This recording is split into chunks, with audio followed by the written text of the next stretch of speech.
Ooh, yeah. It's Auntie Mickey's house. Oh yeah, yeah, yeah. Auntie Mickey's house. Auntie's house. You're in the house. You know you're in the house. Come on in and grab a seat, grab a seat. Come on in and hit that light, hit that light. Oh, you're Aunt Mickey's house. Auntie Mickey's house. Grab a seat, prop your feet. Let's sip some tea, sip that tea. Entertainment, news, and spirituality. From the culture to the fun, Auntie sets the tone. Sets the tone. With a laugh and a truth, she holds the throne. She holds the throne, yeah. Auntie Mickey's house. Come on in now. Auntie Mickey's house. Oh, Auntie's house. You're in the house. You know you're in the house. Come on in and grab a seat, yeah, yeah. Come on in and hit that like, don't forget now.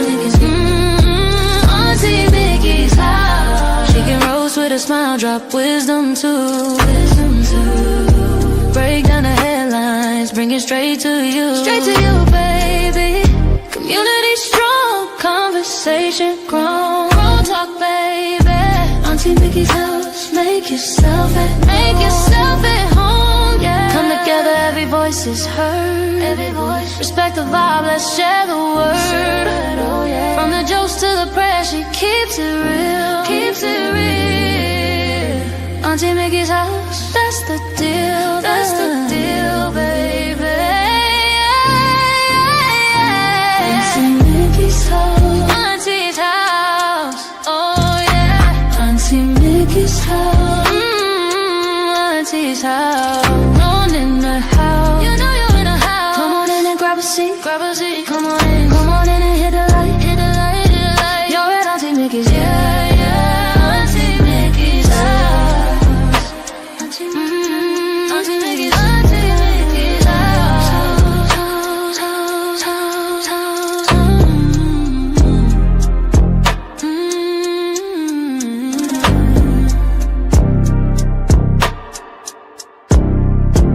Auntie Mickey's house.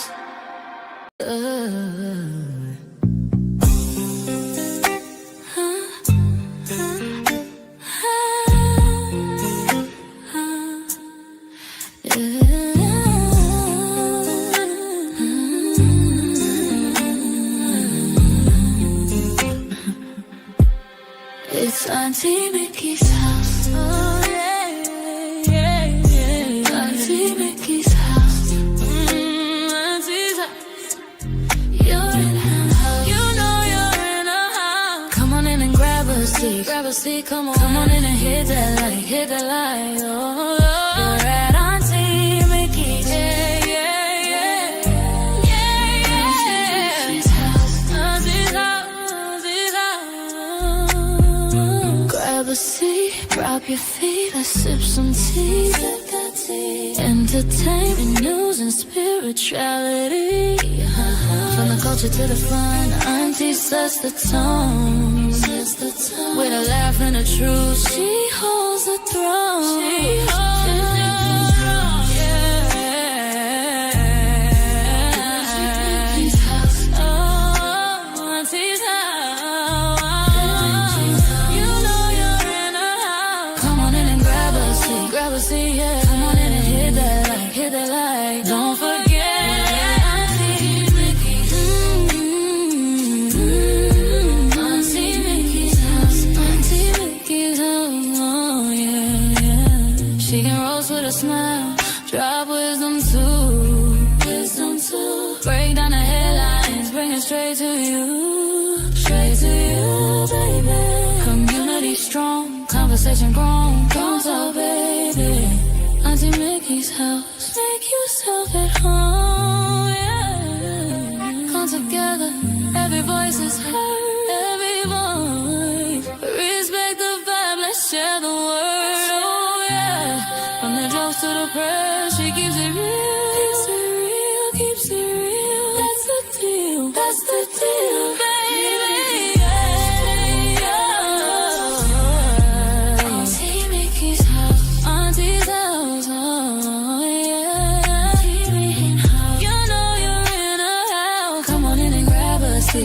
see, come on in and hit the light. Oh, you're Auntie Mickey's. Yeah. Auntie Mickey's house. Auntie Mickey's house. Auntie Mickey's house. Oh.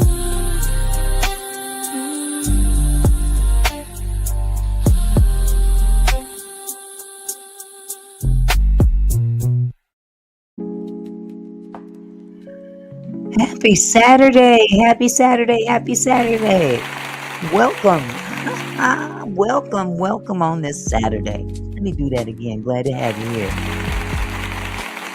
Absolutely. How is everybody doing today? I am so glad to have y'all up in here. Let me do a little something here because I don't want this thing in the way. Let me turn this off. You know where it says Auntie Mickey's house? I got to have that out of there. Because I don't want that blocking anything. And that's not what I want either. Okay, never mind. Okay, I'm just playing around. Never mind. Anyway, how are y'all doing today? It's so wonderful to have you here in the house on a Saturday. Y'all know I don't usually come out. You said, I bet I know what Uncle Barry's doing. Yeah, he over in the other room somewhere said. Actually, you know what we were doing? We were watching DJ Cassidy. I don't know if any of y'all ever heard of DJ Cassidy. He's got a YouTube channel. And he does, oh my God, I didn't want to even get up, come in here and do this show. I was kicking so much in there. But let me first say hello to everybody. Those of you who took the time out on a Saturday to come out with me. I don't normally do weekends, but I had to continue what I started on yesterday. So first off, let me greet everybody. Hello, QT, I see you. What your president doing with this Venezuela? Oh, honey, don't ask me. I don't want to know. I know somebody want that oil, though. You thought I was tripping when you saw my caption? No, this is just part 2. This is just part 2, Barbara. I almost called you Brenda. Hey, Auntie, I was in Fort Worth last night getting lost. What was you getting lost from? What was you doing, Mr. Phillips? You can't be getting lost on us now. Come on now. You can't do that. We need you. You got it? Good. I'm glad. I'm so glad you got it. Thank you for letting me know. I'm so glad you got it. So, QT. What's happening, QT? And as far as that, I'm going to leave that alone until I hear more about it. And yes, Satin, Uncle Barry's in there still gigging what I was... He's having a ball in there. Yeah. Let's see. Hey, LaWanda. Hello, sweetheart. I see Rachel Haynes in the house. Satin doll. Oh, what happened? My comments disappeared. Child, listen. This StreamYard be tripping. So yeah, I got everybody. Yep, baby's here. Uncle Barry's here. He's just in another room. Oh my goodness. So thank you guys again for stopping by because I want to finish up this lawsuit. And let me turn this down too real quick. That's something I forgot to do. There we go. It was too loud. Way too loud. Hi, Lisa. How are you, love? Everything is wonderful. Just staying in the house, taking it easy, looking at the rain come down outside. As it belongs outside, and I belong inside. So that's how we gonna do that. But picking up from yesterday, we were covering the Mario Rodriguez versus Tyler Perry lawsuit. And I had a lot to say about that. Tell your wife I said she's very welcome, Mr. Phillips, and tell her thank you for sharing her husband with us. I appreciate her as well. I know how that marriage thing works. Sometimes the spouse, sometimes you're like, you watch that heifer more than you watch me. Tell her no, baby. It ain't even like that. Oh my goodness. But yeah, we were talking about Tyler Perry's lawsuit. Or should I say Mario's lawsuit? It's Mario's lawsuit. Pretty boy. He's that type. You know. Oh, tell her thank you. Tell her thank you all day, every day. I appreciate you both. But yeah, Mario. For those of you who may not have been here yesterday, Mario is suing Tyler Perry for $77 million.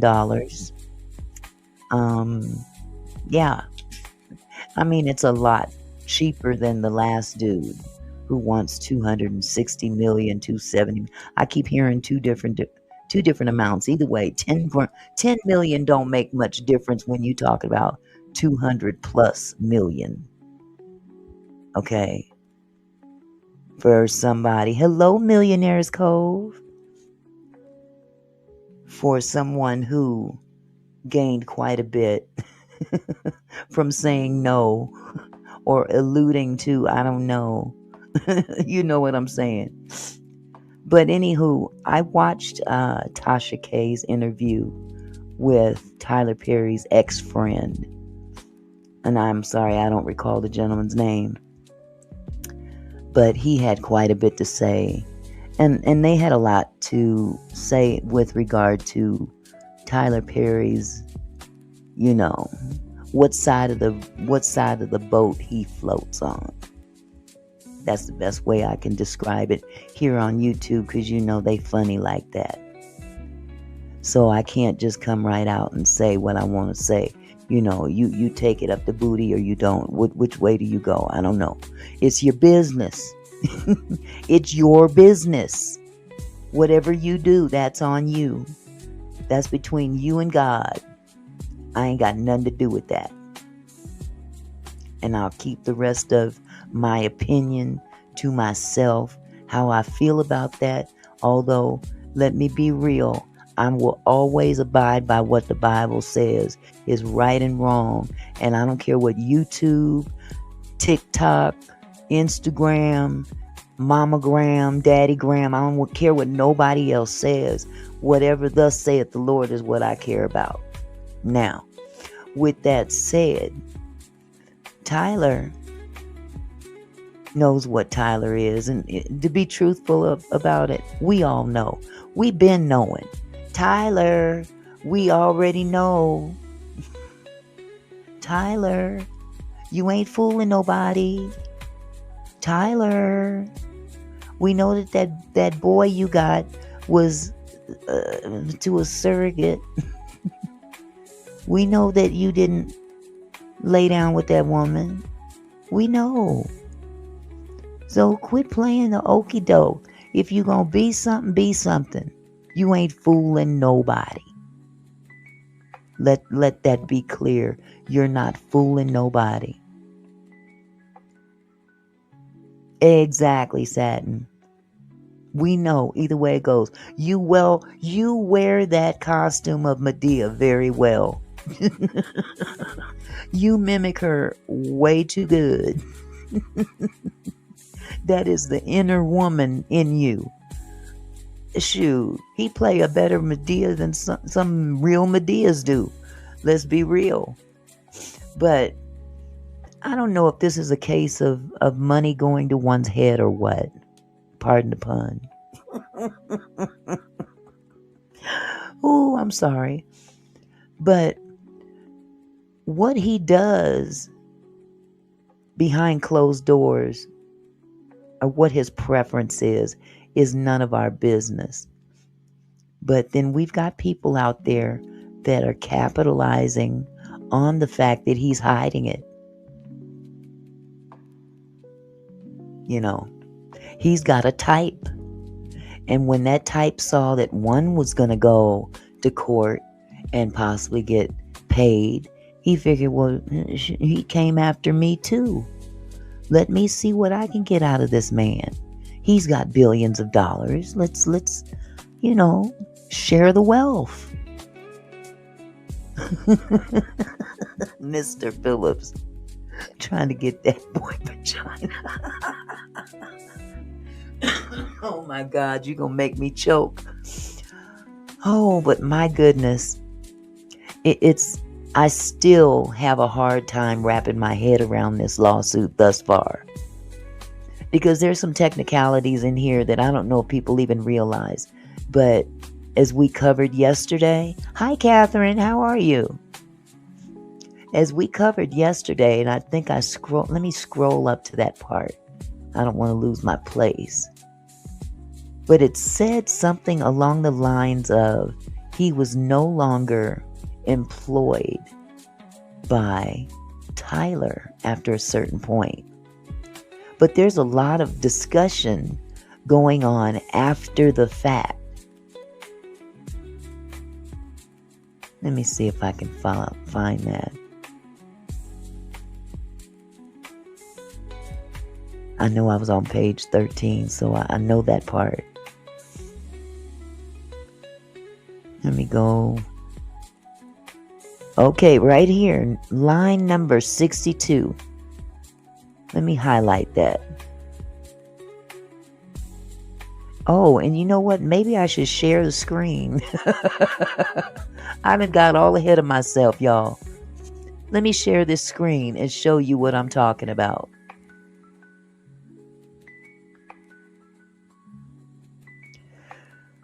Right here. Let me see if I change this over. It'll move. There we go. If you look carefully at the screen, and unfortunately I can't make this any bigger without messing it up. Maybe not. Let me see if I can make this bigger. Nope. That ain't gonna do it. That ain't gonna do it. Exit out of that. Where is the zoom button?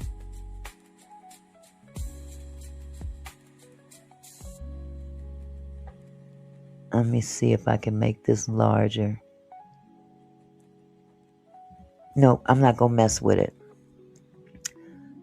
However, line number 62, if you see my cursor, I've highlighted this. And it says Mr. Rodriguez was no longer working for Perry at this time. And all contracts and agreements with Perry had expired. That's very key to me. Because everything after that, you're like, okay, how is this an employee-employer situation? Because this clearly says that all contracts and agreements with Perry had expired. So let me go on down here to page 13 where we left off.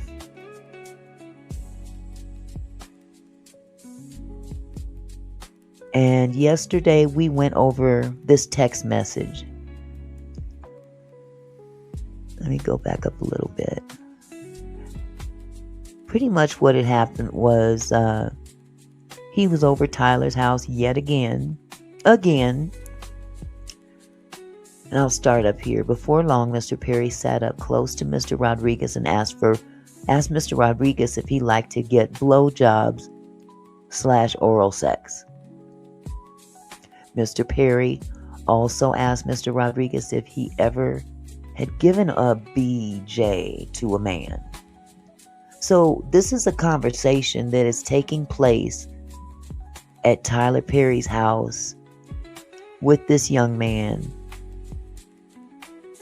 again. I mean, I think I made it clear yesterday that as a straight man would be, no real straight man is going to go back to be alone, if nothing else, with a man that has already propositioned him.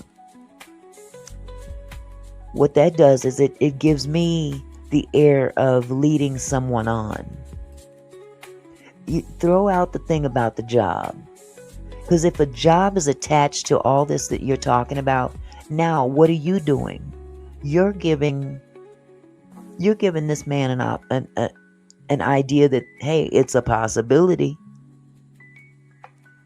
If he's already propositioned you one time and you turned him down, why would you go back and put yourself back into that position? And at a point where you're no longer obligated to him as an employee, and he's not obligated to you as an employer. But here we have this man right back in Tyler's house.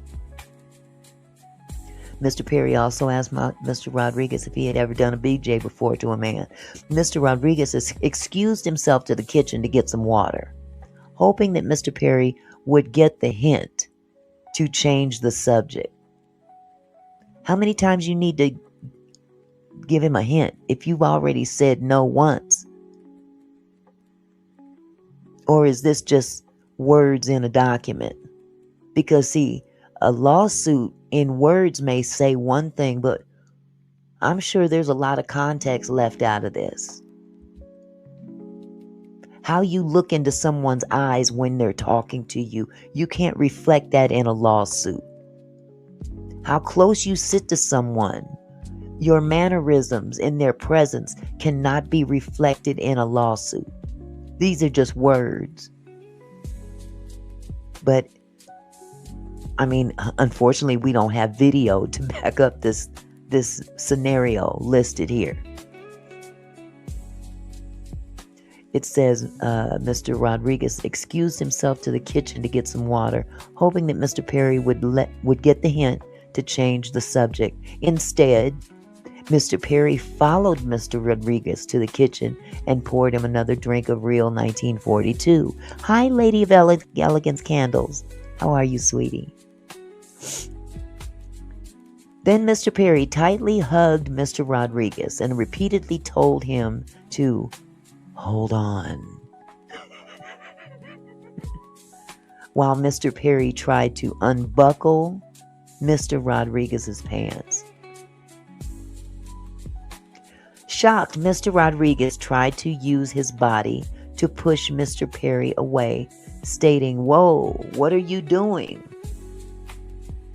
Mr. Perry reached into Mr. Rodriguez's underwear and grabbed his penis. Now let's stop right there. Check the visual of all this. This man is up on another man, and he's able to already unbuckle the pants.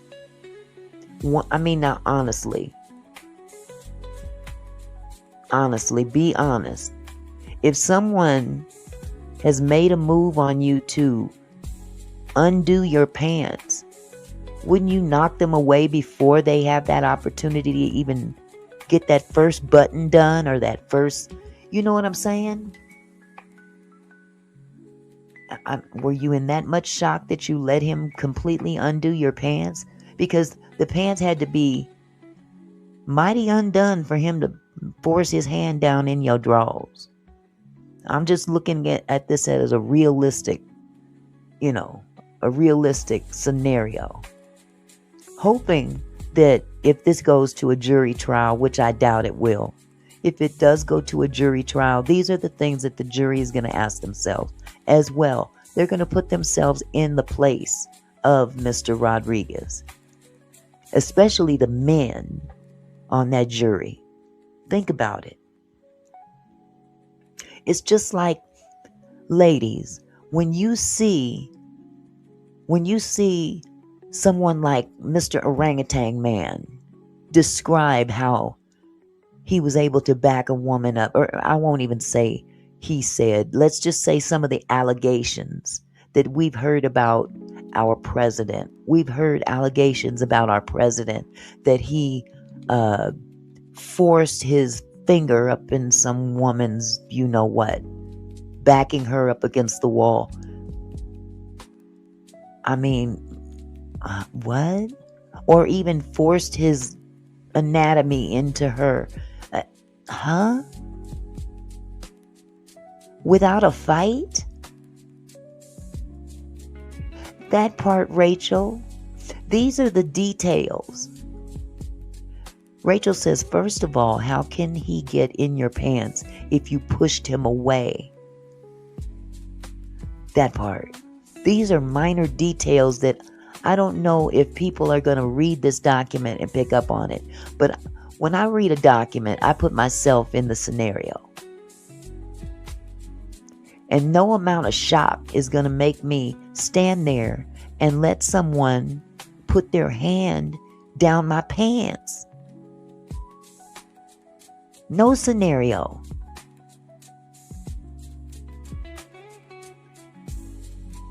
Millionaire's Cove says, I think this type of defamation is to bring down a rich black man that has power. It's the types that's a giveaway also.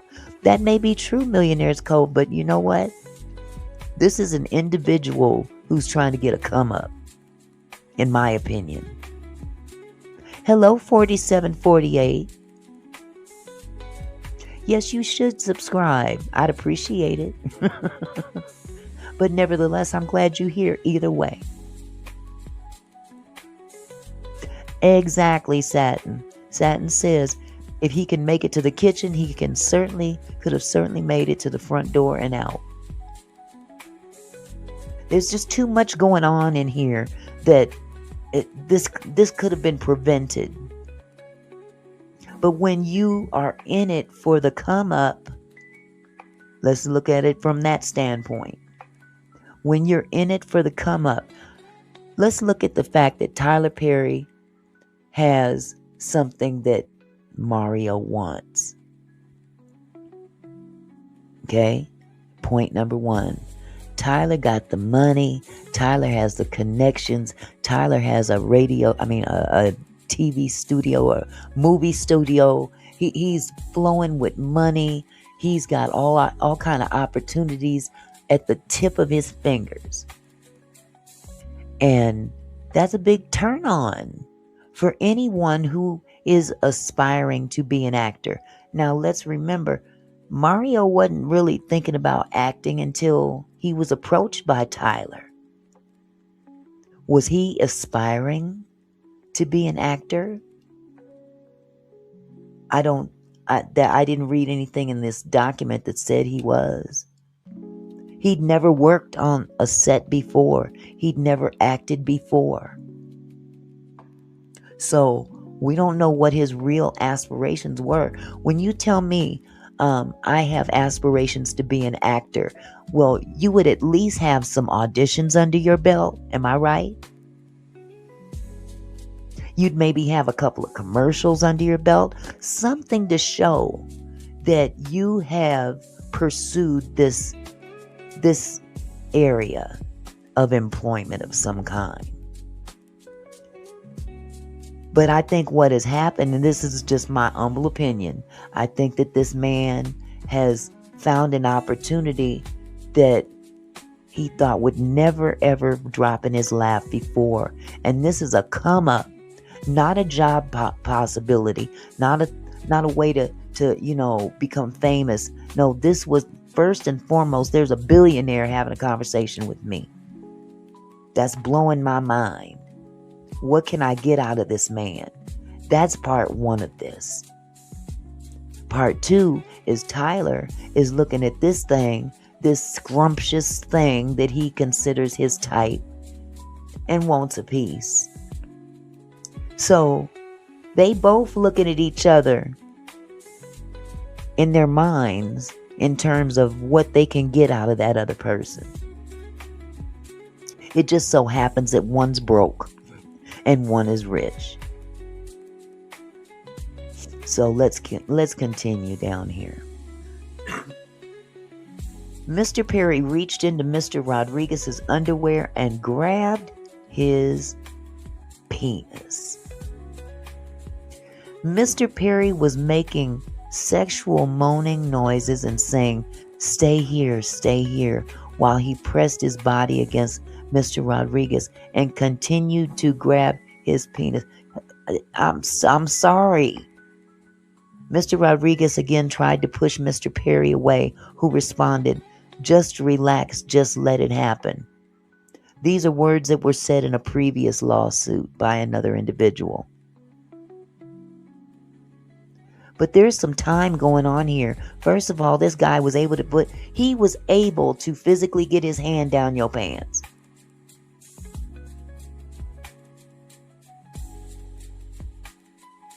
He had time enough to groan and moan and say, "Stay here." Think of the time that it takes to do that and say these things, and you're not kicking him in his nuts or something. Mr. Rodriguez again tried to push Mr. Perry away, who responded, "Just relax, just let it happen." Well, if he's got one hand available, let's just think of the schematics of this. He's got one hand available. What you gonna do with that other hand? You got two hands available. He only has one, and it happens to be wrapped around your dick. But nevertheless, you're not able to get away from him at all. Maybe I don't know. Maybe he thought he was gonna rip it off or something. Who knows? He did have a grip on it. Mr. Rodriguez repeatedly told Mr. Perry to stop, but Mr. Perry kept holding him and pressing his body against Mr. Rodriguez. Mr. Rodriguez had a physical struggle to get away from Mr. Perry and told Mr. Rodriguez that he was leaving. That doesn't even make sense. Let me reread this.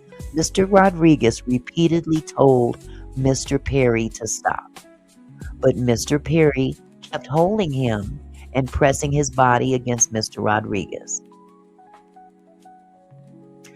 Mr. Rodriguez had to physically struggle to get away from Mr. Perry and told Mr. Rodriguez that he was living. See, this isn't even written correctly. It should have said Mr. Perry and told Mr. Perry that he was leaving. But whoever wrote this lawsuit, they didn't proofread, because now you've got Mr. Rodriguez telling himself that he's going to leave. But these are the little things in a lawsuit that you have to pay attention to. Mr. Perry told Mr. Rodriguez that he should stay and sleep over since he had been drinking. Now, we've just had a confrontation, so to speak, where Perry has this man's dick in his hand, and Rodriguez is saying no, no, no, no, and trying to push him away, according to the lawsuit. And Mr. Perry then tells the man that he should stay and sleep over since he had been drinking. Mr. Rodriguez knew that he could not stay there because he would not have been safe, and thought that Mr. Perry would sexually force himself upon him. So Mr. Rodriguez called an Uber ride to go home. While waiting for his Uber, Mr. Perry tried to apologize for the sexual assault, telling Mr. Rodriguez, "Hey, my bad, my bad." Mr. Perry, afraid of consequences for his sexual assaults, then stepped away for a minute, returned, and stuffed $5,000 into Mr. Rodriguez's pocket. Rodriguez was in shock.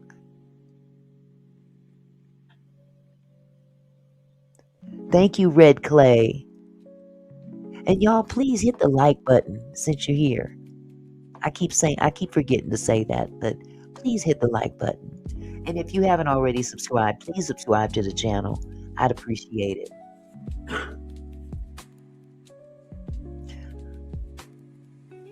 So here's the thing. It doesn't say that Mr. Rodriguez didn't accept the money. It doesn't say that he reached down in his pocket and say, "No, man, take this back." He accepted that $5,000, didn't he? He accepted the $5,000. It goes from It goes from Perry stuffing $5,000 into his pocket. Cash, mind you. Because had he sent him a cash app or something like that, that would have been traceable. So there's really no proof that Perry did this or didn't do this. We don't know. When we're dealing with cash transactions, there's no way to really trace that.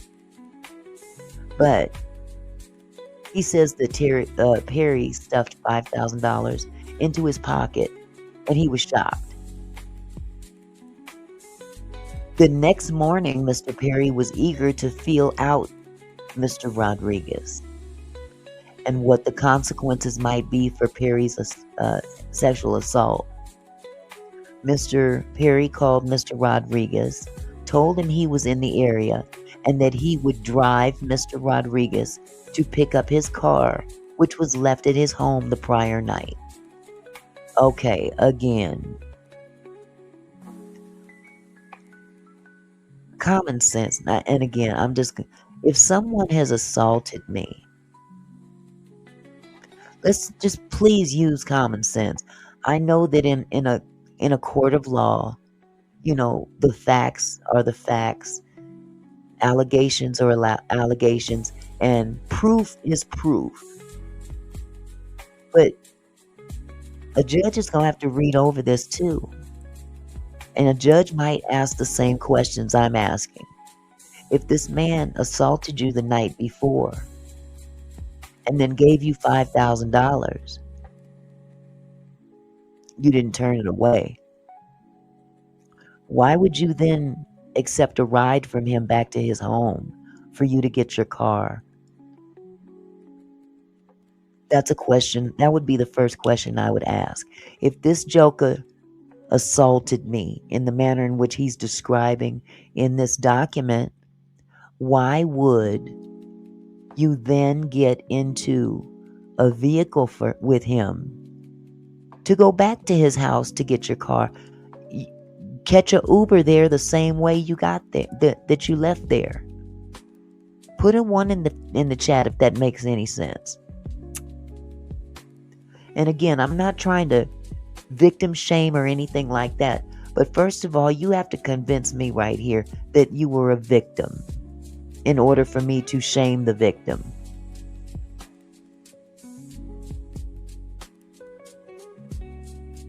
Because some of this is not plain and common sense.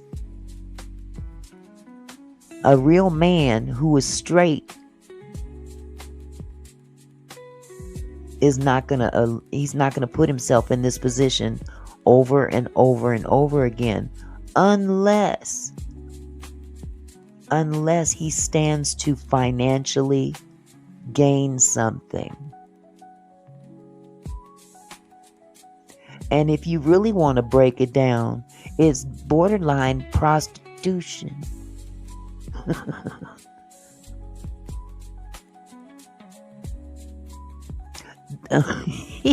Satin said he had enough money in his pocket for the Uber, the dentist, and an Uber ride back to his vehicle. That part.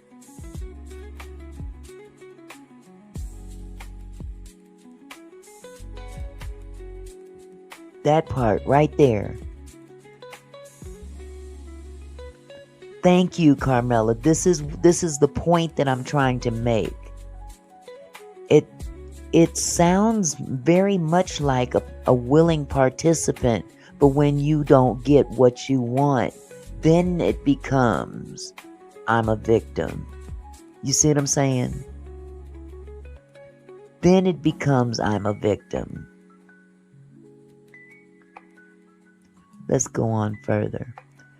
Later on, December 9th, 2018, Mr. Perry again invited Mr. Rodriguez to his home, texting, "How about that reel? And I just got a new bottle." Now, first of all, let's back up one sentence.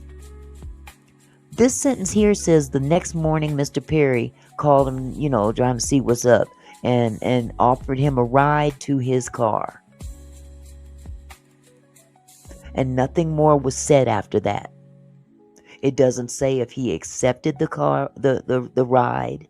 It doesn't say that he turned it down. He doesn't say anything. We jump all the way to December 9th, 2018.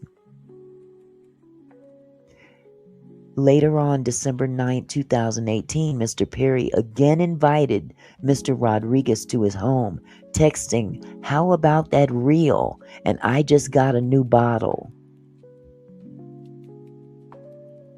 Well, wait a minute. The previous scenario that you just put out here is that he assaulted you and you had to catch a ride home by Uber, and then he calls you and offers you a ride to his house to get your car.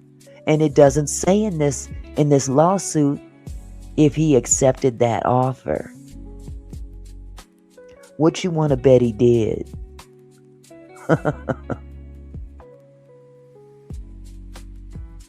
What you want to bet he did accept that ride? There's something he's after. Just like there's something Tyler was after. Tyler was after that, you know what? Tyler was after that strictly dickly. Mr. Rodriguez is, hey, he's already 5 grand in? He's 5 grand in. And it's ironic that Perry happened to have $5,000 available to stuff into his pocket. And it doesn't say Mr. Rodriguez rejected it or accepted it. It just says that he was in shock. You know, it's about reading between the lines. And what I'm reading between these two lines is a whole lot of questions. Did you accept the ride back to the house? And if so, why? When you could have easily called an Uber back to the house. If this guy, now if somebody attacked me and my car is sitting at his house, do you think I'm going to expect him to take me home or bring me back to his house so I can get my car?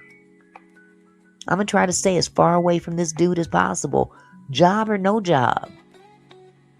But there's a carrot being dangled on the side of Tyler Perry. Tyler Perry has that clout. He's got that, I got some money. I got a job for you. I have an opportunity. I could make you rich and famous.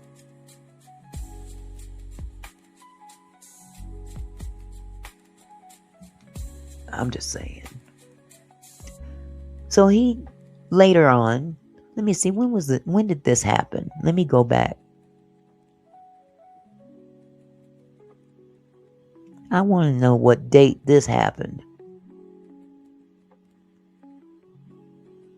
On or around November 14th, 2018, Perry told Mr. Rodriguez that he was in Los Angeles and that he wanted to meet him for dinner at Maestro's. And so they went out to dinner. This was around November 14th, 2018. And on that very day, they wind up at Tyler Perry's house. Yeah, this is it. November. So what, a whole month goes by? A whole month goes by. Practically a whole month.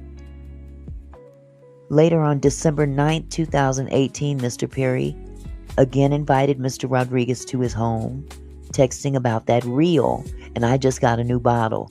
Now remember, they had the reel 1942 the last time he was over at the house back in November. Does that sound like an invitation? You want a repeat of last time? But here we go. Mr. Rodriguez agreed to go over because Perry had made him believe that Perry was sorry for assaulting him. Really?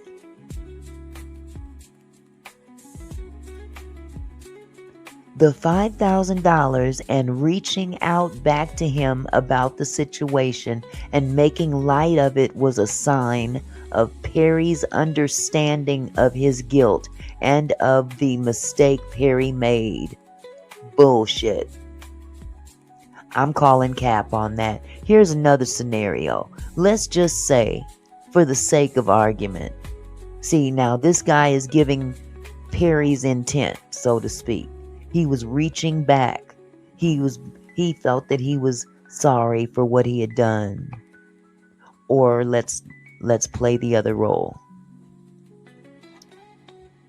Yeah, I gave you $5,000 last time, and we did what we did. Now it's time for a repeat. We don't know if all this stuff really happened or not. But we do know, according to the plaintiff's own admission, that he received $5,000 that night. Now we can draw our own conclusions because you have not really said what you did with the, or if you even accepted the money. You're basically giving us, an amount that was stuffed into your pocket as if you had no way of rejecting this money. You couldn't take it out of your pocket and give it back. You accepted the $5,000. That sounds like a transaction to me.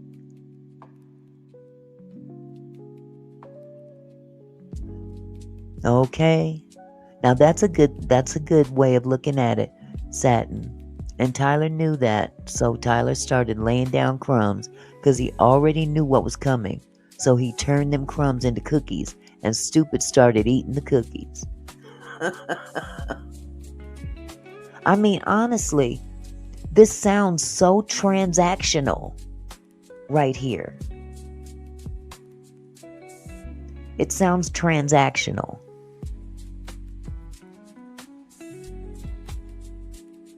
This isn't a matter of Tyler took what he wanted and kicked him out the house, or Tyler assaulted him and, the guy ran out the house.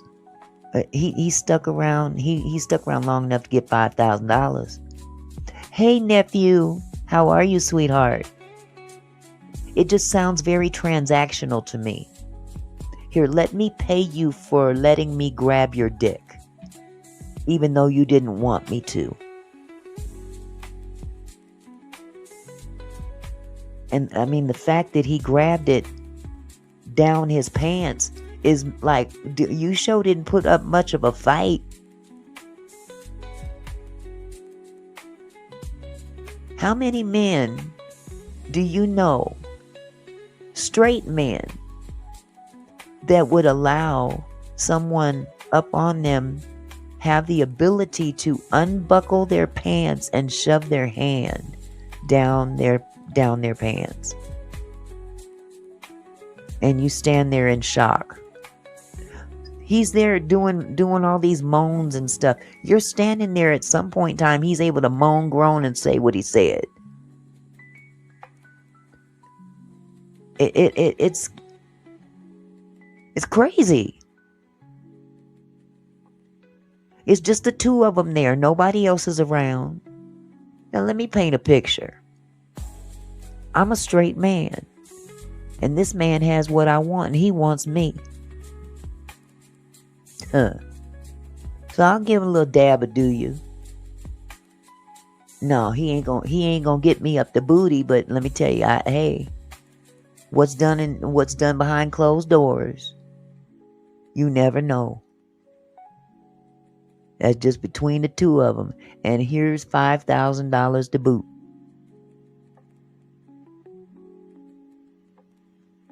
That could be another scenario. Now, the only problem is that Tyler will not stand up on 10 toes and admit that he's You know, a whole lot of this shit would go away if Tyler would quit being a punk ass and stand on 10 toes and tell everybody what you really are. If you gay, man, you gay.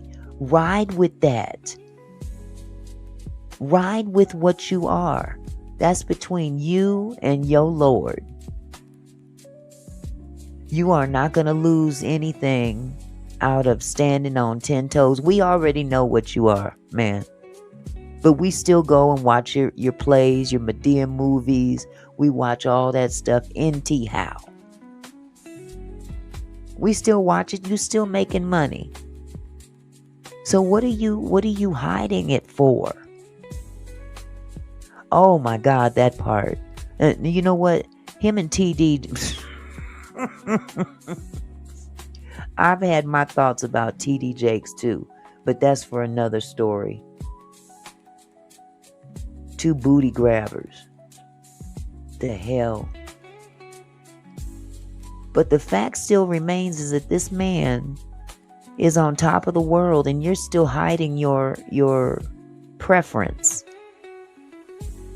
If you wasn't hiding it, maybe you could tell your side of the story and says, he sucked me off. Yeah.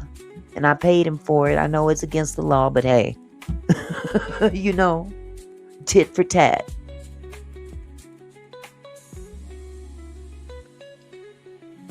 But it's still it sounds transactional. Tyler could definitely prevent a lot of this garbage going on.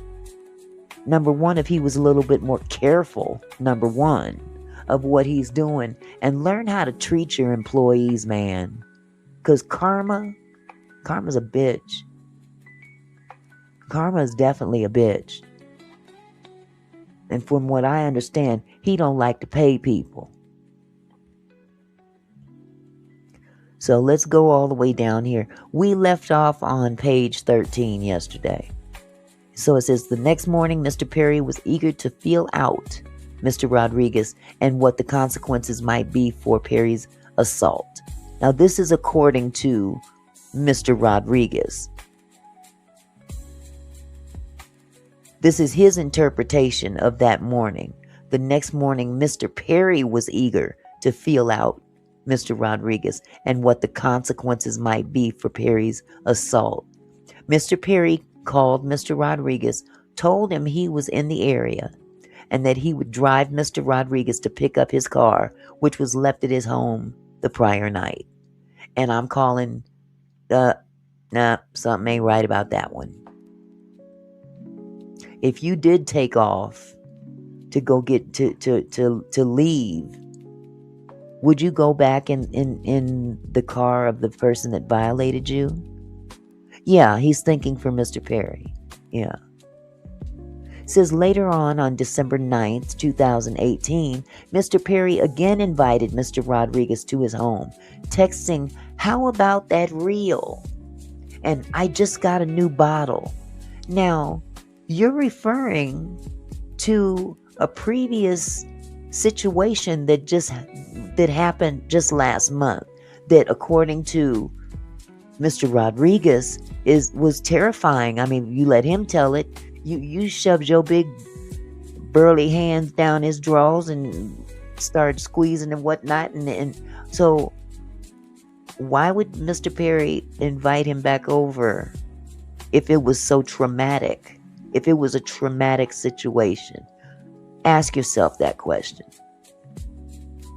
Or maybe it wasn't such a traumatic situation after all, and he's saying later on December 9th, 2018, Mr. Perry called Mr. Rodriguez to come back for a repeat. How about that reel? I got a new bottle. That you want to make another $5,000? Who knows? Let's just look at two scenarios at the same time. Mr. Rodriguez, here's the part. Mr. Rodriguez agreed to go over because Perry had made him believe that Perry was sorry for assaulting him. The $5,000 and reaching out back to him about the situation and making light of it was a sign of Barry's understanding of his guilt and of the mistake Perry made. Really? It was a sign that Perry felt that he was wrong. Let me make it up to you. So this right here lets me know that Mr. Rodriguez kept that $5,000. He kept that money as payment to something. Hi, Lisa Howard. How are you? He kept that money. He walked away from Perry's house with $5,000 in his pocket to get in an Uber and go back home, and accepted a ride the next day to go back and get his car. It just doesn't sound right. It doesn't pass the smell test. And in this document, he's pretty much trying to assume that Perry was feeling guilty for what he did the night before, or the month before, I'm sorry. Even though a lucid Rodriguez would be concerned about, wait a minute, go back. Even though a lucid Rodriguez would be concerned about a worse assault, Rodriguez could not get past the potential of living his dream of being a movie star and the fame and fortune that would accompany him that was being dangled in front of him. There you have it right there. He made a choice. Even if everything, all those other things that happened were true. Let's just say, for the sake of argument, even if those things that previously happened were true, he wasn't able to fight Tyler off from grabbing his dick. He wasn't able to fight Tyler off from unbuttoning his pants while he stood there against the wall. He wasn't able to push him off, but he was able to take that $5,000 and go home. And he made a conscious decision after that, a month or so later. Rodriguez hoped, let's highlight that. Even though a lucid Rodriguez would be concerned about a worse assault, Rodriguez could not get past the potential of living his dream of being a movie star and the fame and fortune that would accompany him that was being dangled in front of him. A conscious decision. I'm going to go back into the pit because this guy has something I want. You claim that he attacked you, but you just peeped your own whole card right here. You just peeped your whole card right here. He couldn't get past the potential of living his dream of being a movie star and the fame and fortune that would accompany him that was being dangled in front of him.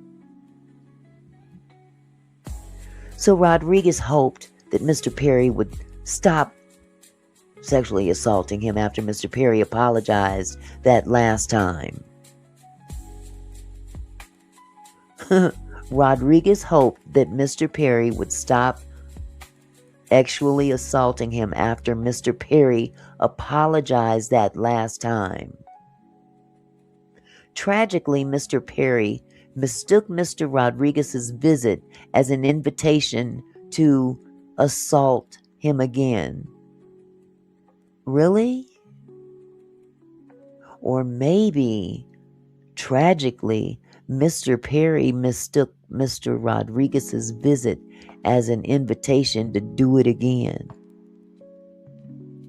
What they consensually did.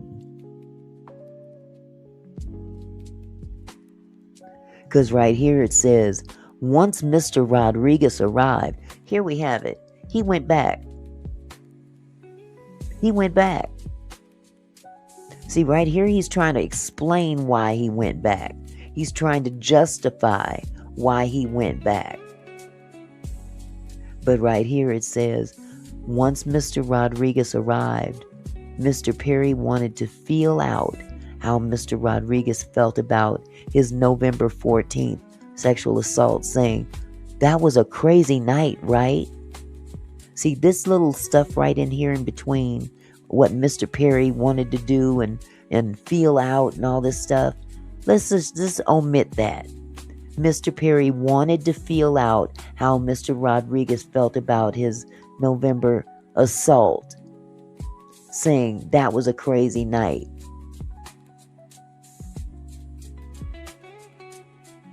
Or maybe it could be once Mr. Rodriguez arrived, Mr. Perry,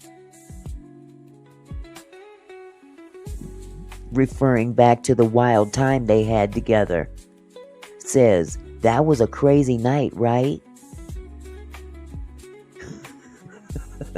I'm just saying. Devil's advocate here. Once Mr. Rodriguez arrived, Mr. Perry wanted to feel out how Mr. Rodriguez felt about his November 14th sexual assault, saying, "That was a crazy night, right?" Speaking as though it was innocently two consenting adults who made a mutual decision after drinks. Speaking as though it was innocently two consenting adults who made a mutual decision after drinks. Mr. Rodriguez did not want to relive or discuss the assault, but also wanted Mr. Perry to understand he crossed the line, responding, "Yeah, too crazy."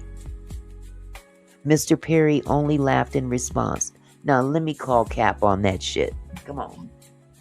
If somebody did that to me, or any of y'all, let's be real. If someone put their hands on you in a manner of which you did not appreciate, and the person that assaulted you first invites you over. Let's just say Mr. Rodriguez is telling the truth. Let's just say he's telling the truth. That Tyler Perry grabbed his dick down the pants, undid his pants and all that stuff. I was not able to fight him off. And I was appalled and blah blah whatever. Number one, are you going to go back to his house after that happened? And number two, if you do go back,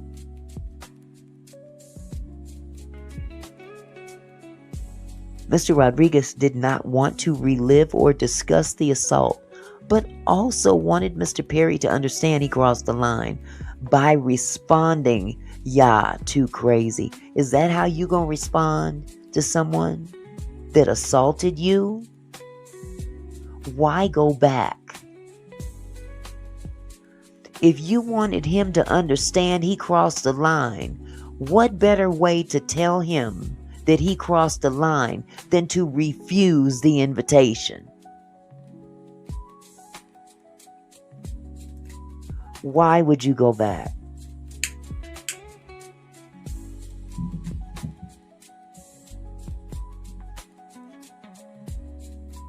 You know why he went back? Because Tyler got that money. Tyler got that power. Tyler is a come up.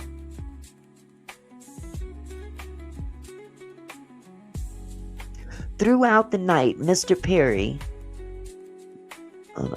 Throughout that night, Mr. Perry would give Mr. Rodriguez long hugs, massage his shoulders, and find any excuse or reason to touch him while making flirty and sexual comments, but would sprinkle talks about potential work as well. This time, Mr. Rodriguez left and excused himself before things escalated. Man, listen.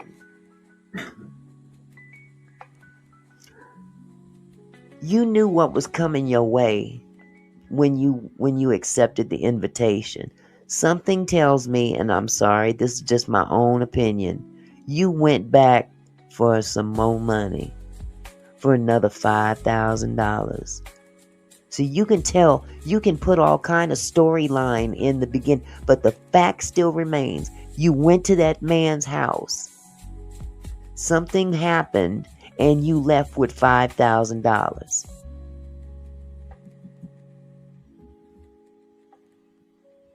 All the other stuff in between, you have to prove it.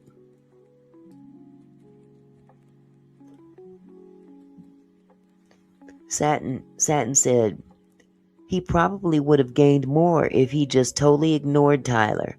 That would have been something Tyler would have in his head, not knowing that what was in stupid head. Bottom line is that Mario wouldn't have got much out of Tyler either way. I mean, yes, he might have got another role, but eventually you ain't gonna be teasing nobody for that long, thinking that you gonna get you a role,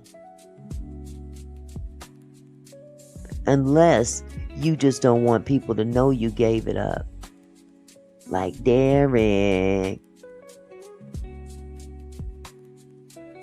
It's ironic that both of these two individuals, number one, they both look the same type.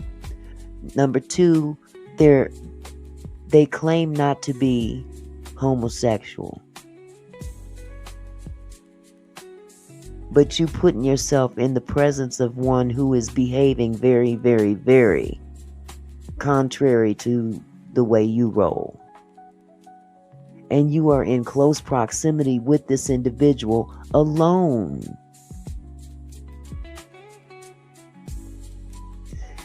Now let's change the characters in this scenario. Hello, Kendra. How are you? Let's change the scenario. Or change the characters in this scenario. Let's look at some unknown businessman who happens to meet a young lady who works for OnlyFans or something. Who, I don't know how they meet hoes nowadays. I don't want to just say you walking down the street selling some.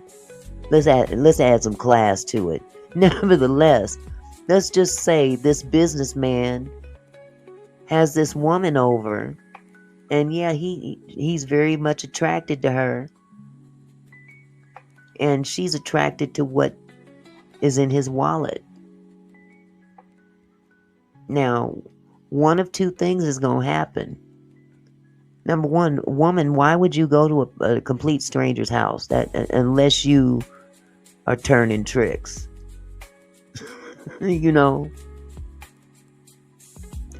this scenario is no different. Just remove the people mentioned in this lawsuit, and you can come up with the same scenario with an everyday person that might be doing much better than the person who's out there trying to make ends meet, selling their whatever. Now, of course, it's not the exact same thing, but the whole gist of the matter is it sounds very transactional. The fact that you keep going back.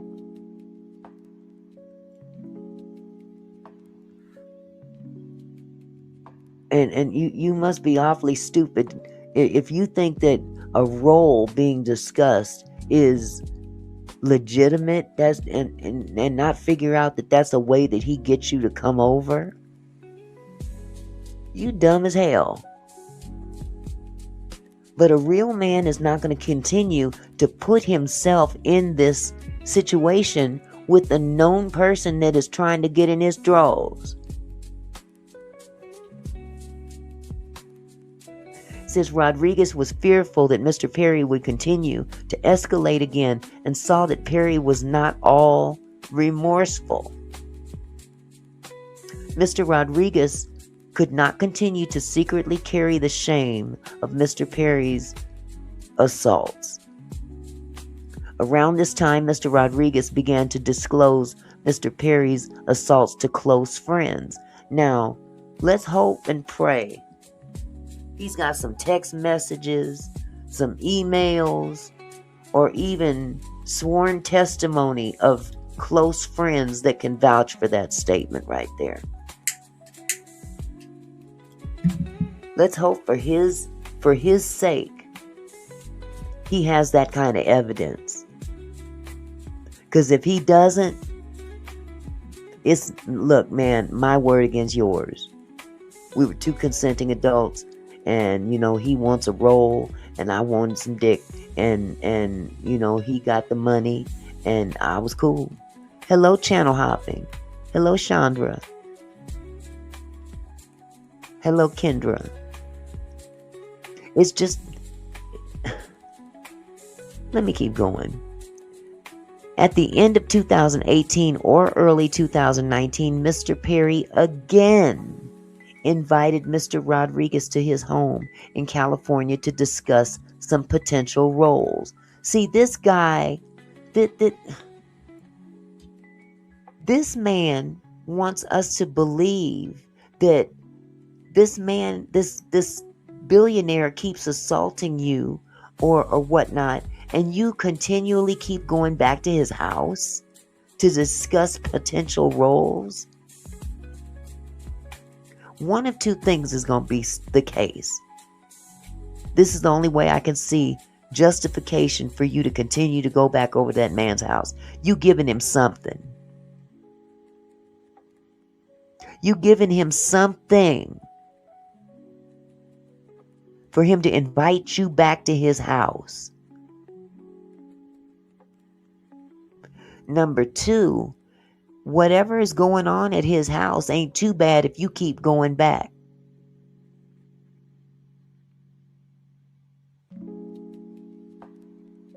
Point blank, period.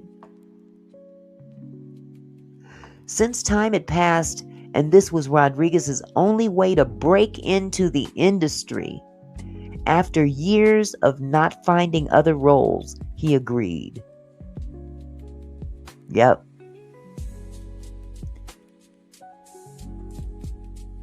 Wow. When Rodriguez arrived, Mr. Perry, again, he said since time had passed, and this was Rodriguez's only way to break into the industry after years of not finding other roles, he agreed. So he's leading us to believe that some years have passed since he had his last role with Tyler. And they're not being specific as to whether or not the failure to find other roles was taking place while he was visiting Tyler. But nevertheless, Tyler, out of the blue, calls Rodriguez and invites him over again. When Rodriguez arrived, Mr. Perry told Mr. Rodriguez to leave his cell phone in the kitchen and that it was not safe to speak in the areas of the house that had cameras.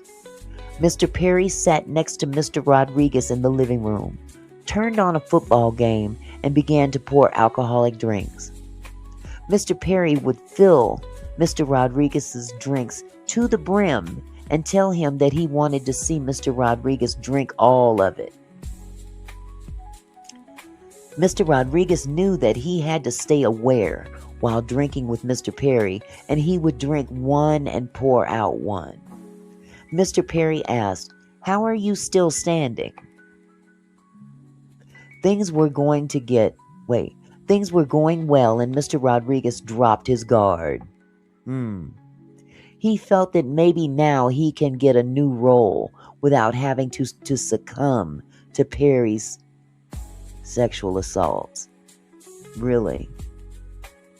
He's pouring alcohol. He's pouring drinks. Similar to all the other times that you guys have been at his house. Wow. It says that soon changed.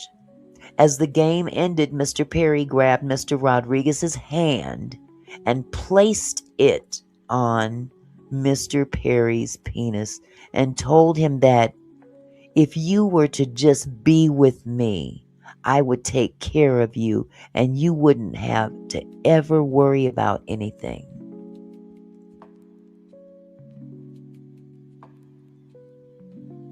Y'all buying this? Mr. Rodriguez, now I don't get me wrong, I'm pretty sure he did do that. He probably did grab his hand and put it on his, you know what. The next line says, Mr. Rodriguez immediately froze.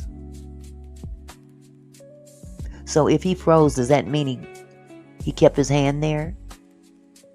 Is that what that means? Mr. Rodriguez immediately froze. And Mr. Perry told him, don't worry about it, and to just relax. As he had done before, Mr. Rodriguez excused himself, said it was getting late, and that he needed to leave. Mr. Perry knew that he again crossed the line by grabbing Rodriguez and putting his hand on Perry's penis.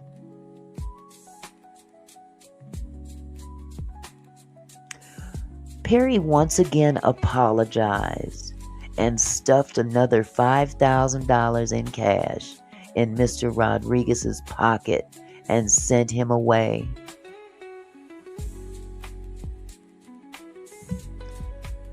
Oh boy. Oh boy, oh boy, oh boy. Proving that should be funny. I mean, that's going to be heck of a lot to prove. See, your accusations are not proof.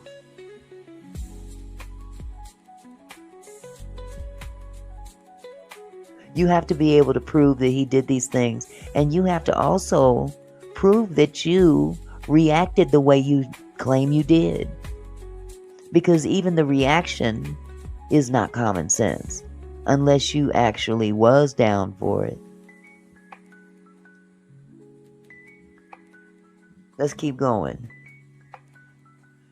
Thereafter, Mr. Perry would occasionally call or FaceTime Mr. Rodriguez. Now, that can be proved in court because there's phone lines and, that can be traced. So what that proves is that Perry did reach out and talk to him. Now, what they're going to have to also look at is how long were the conversations, because that's documented too. On or around April 8th, 2019, Mr. Perry told Mr. Rodriguez to come over again and that Perry would only be in Los Angeles for a day and that there were some new developments. Rodriguez was exhausted and did not want to go, but Perry insisted it would be just about work. Rodriguez didn't believe it, but knew that he would not drink or do anything that would put him in a bad place. Going there, sir, would be a bad place. See, here's the thing. You keep going back to this dude's house. Fool me once, shame on you. Fool me twice, shame on me. This dude done fooled him 3 times so far. And now you thinking about going back again? Because you want to roll? You ain't got one yet. During that visit, after engaging in small talk, Mr. Perry got close to Mr. Rodriguez and then again forced himself on Mr. Perry. Okay, that doesn't make sense. Let me rewind. Whoever did this doggone this lawsuit most definitely did not proofread. This next sentence says, during that visit, let me highlight it. During that visit, after engaging in small talk, Mr. Perry got close to Mr. Rodriguez and then again forced himself on Mr. Perry. How did Mr. Perry force himself on himself? Good Lord. Whoever wrote this is awful.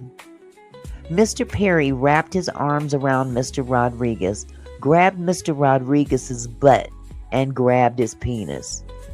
Wow. You are not a willing participant, but this man is, he just keeps on getting all these opportunities to put his hands on you.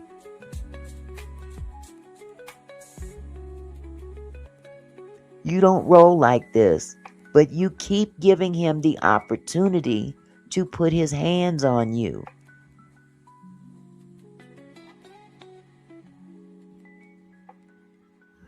More than ever, it was clear that Mr. Perry would do whatever he wanted, whenever he wanted, to whomever he wanted, no matter how many times he was rejected. Mr. Rodriguez became very upset and went home. Hell, you shouldn't have went in the first place. You didn't figure out what he was calling you over there for? Come on, man. And if you've been complying with him, of course he gonna call you back. Mr. Rodriguez then stopped communicating with Mr. Perry. Smart dude, this late in the game. Rodriguez was never cast in any more films since the first Madea Halloween movie. And that can be explained away for the fact that maybe you're not that great of an actor. Hello, Yolanda. Hello. Later on June 4th, 2019, Mr. Perry became annoyed that Mr. Rodriguez distanced himself. Mr. Perry sent a slew of messages calling Mr. Rodriguez an asshole. And I haven't heard from you. Mr. Rodriguez, not wanting to get into the real reason why he distanced himself from Mr. Perry, said that he was distant because he did not want to bother Mr. Perry while he was on tour.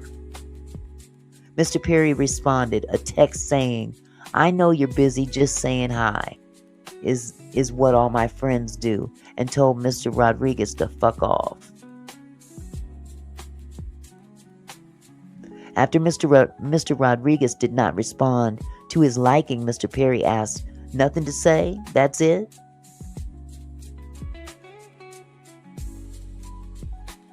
So, again, you didn't go over there, and he's upset that you didn't go over there. That you've decided to distance yourself away from him.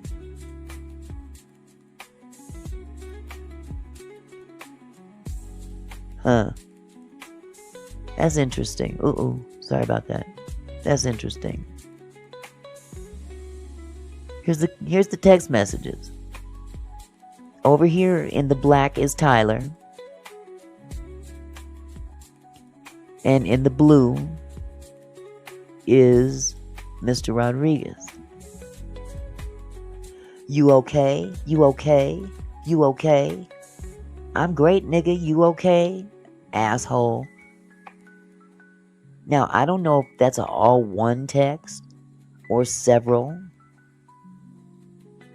But this man wasn't responding if it were several different messages. And of course, at the end of all these you okays, asshole, because he didn't respond, that could be read like that. Finally, he responds, "You mad? I don't understand," with this shocked emoji. Why are you responding to him if you're distancing yourself? Again, you're playing a game here. You're playing that hard to get shit, you know? Or maybe not so hard to get.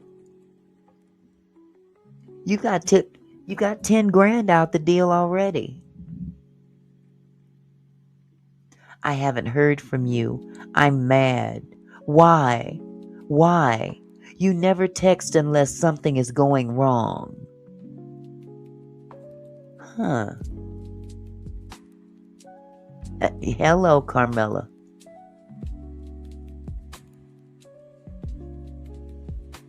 Carmela says he's trying to write stories like that Tyler Perry does.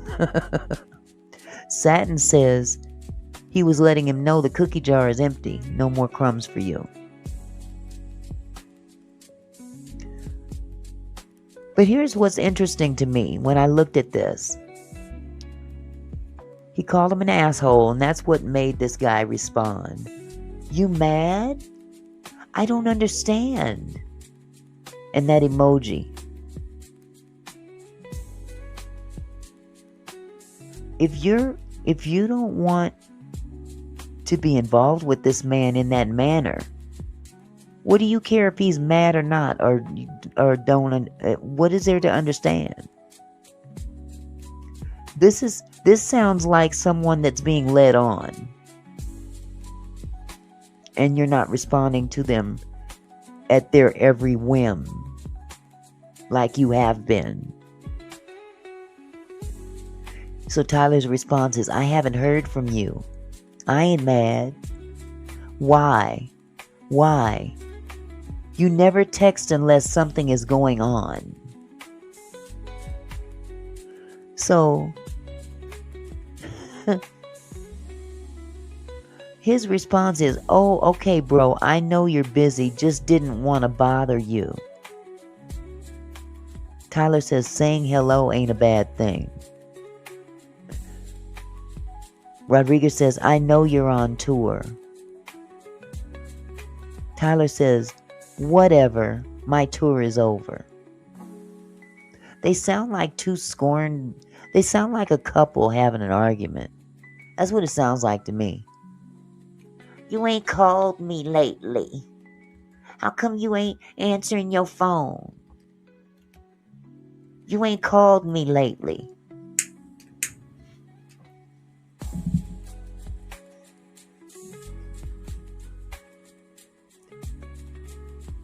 So he says, I'm sorry, man. I thought something happened, man. I know. Tyler says, a text saying, no, you're busy, just saying hi is what all my friends do. Good night, fuck off. So Mario says, wow, okay. Tyler says, yes, wow, okay. Nothing to say? That's it? Mario says, I'm sorry. And Tyler has 3 question marks. Now, listen, tell me if this makes any sense. Hi, Dawn. If you're a victim, are you explaining yourself to your perpetrator? It's been a crazy few months for me, man. My dad is dying. My son's mom got cancer. So my son's is living with me, my older son, Tyler. I barely have time to work out. I'm sorry that I didn't text you. Huh?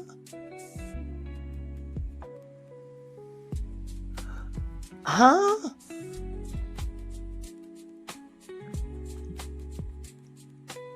I mean, honestly, that you tell me if this, is it just me? Is it just me? But if somebody has been assaulting me, do I give a damn about them, about being sorry that I didn't text them? Unless I want to keep them in my orbit so I can use them later. If I can't use them now, I'll use them later. But he's got to keep this guy in his orbit. So he's got to keep things, yeah, he might have done those things to me, or we had a good time, whatever the case may be. But he's explaining himself to Tyler, the man that assaulted him, apparently.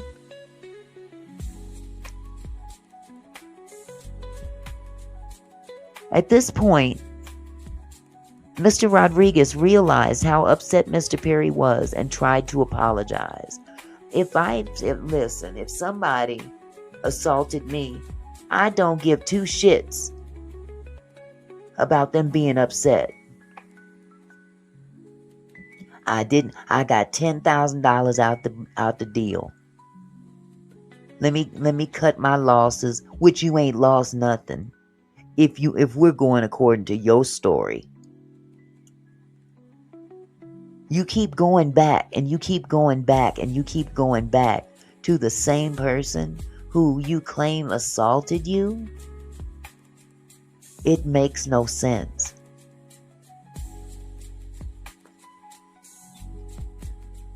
Rodriguez was apologizing because he felt the cold truth that he would never get to be an actor again and that his hopes and dreams would be gone if he was no longer in good terms with Perry. This was a hard reality to accept for Rodriguez.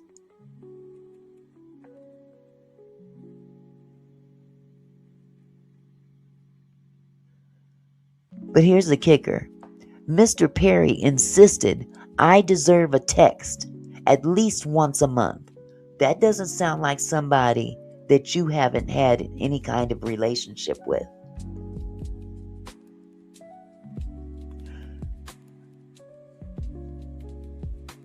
What is he actually suing for? You're not understanding. He's suing for sexual assault and sexual battery, claiming that Tyler was physically inappropriate with him on several occasions at Tyler's house. like the other dude.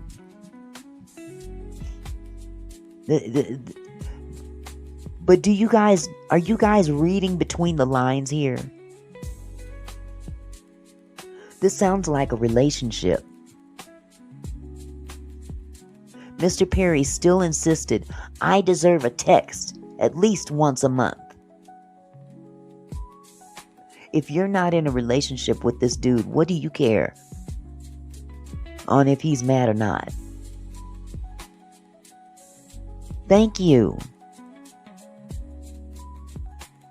Hello.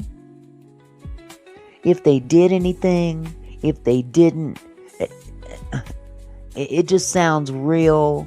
It sounds transactional, which is consensual. One wants one thing, one wants another. One gets what he may not get all that he wants, but he pays for the little bit he got. He got to hold the man's dick in his hand. Paid him $5,000 for that. Point blank period. So here we are. Derek done sued. See, the difference between Derek and this dude is that he paid Derek a lot of money for his role. I think he paid Derek $1 million a season. Yeah. It says, although he had no desire to meet with Mr. Perry, Mr. Rodriguez was stuck between a rock and a hard spot and asked Mr. Perry when he would be back in Los Angeles to try and ease his anger and resentment.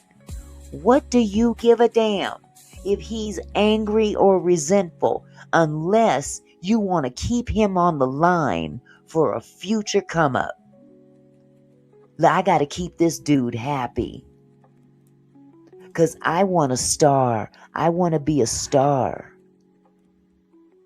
I want to be a star. I got to keep him happy.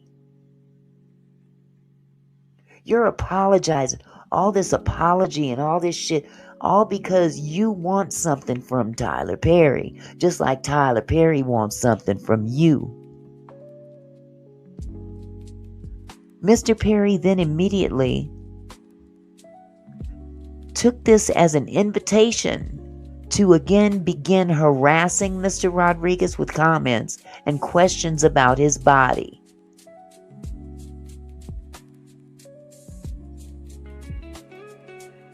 Maybe he took the invitation because it was an invitation.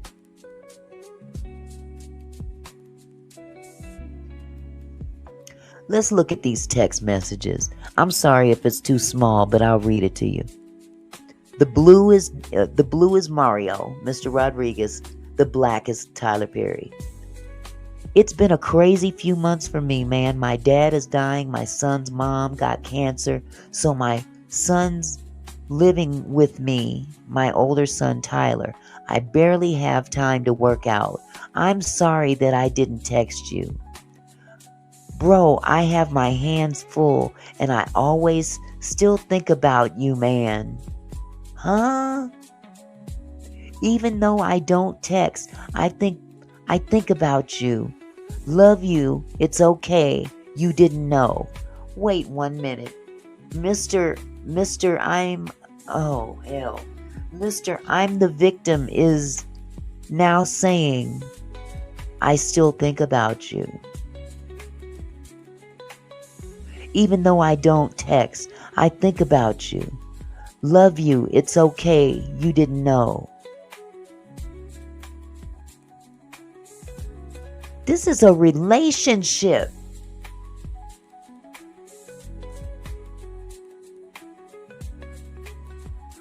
Tyler says, all good. Wanted to give you much shit. So Mario says, Jesus, bro. Tyler says, good night, brother. Hello, Lisa. Tyler says, good night, brother. So Mario says, you killing me. It's okay, man. You here in LA? Oh, now you want him to, really? You want to, ooh. Yes, he said his son's name is Tyler. Sure did. You killing me. It's okay, man. You here in LA?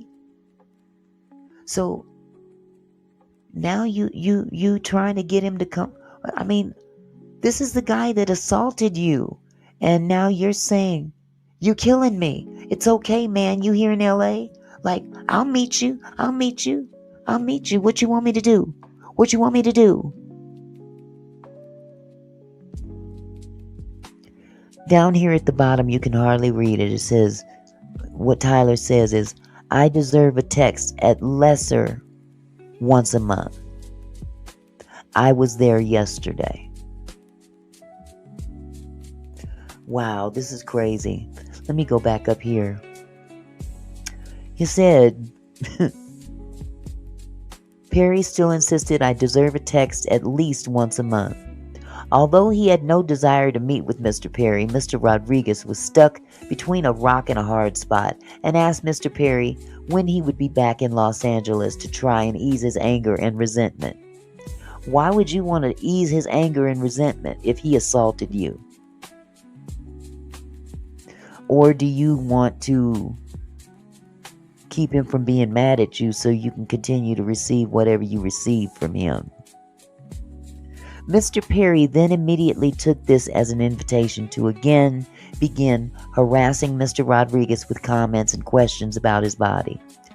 Mr. Perry texted Mr. Rodriguez, how's your training coming? Are these current pics? I want to see pics from now.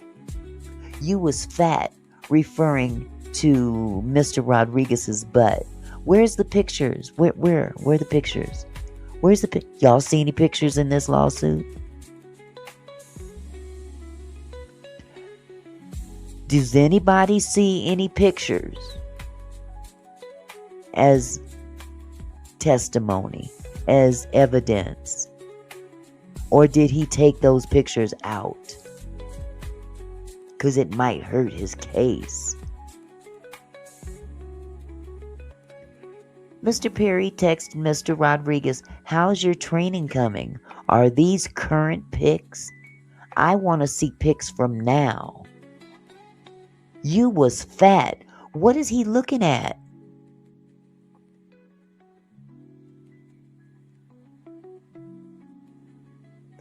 This one says, I deserve a text at least once a month. I was there yesterday. Mario says, you don't gotta tell me. I know. Sorry, just crazy with all these things going on. When you coming back? Not sure. Well, try and make it back. For what? You got too much going on.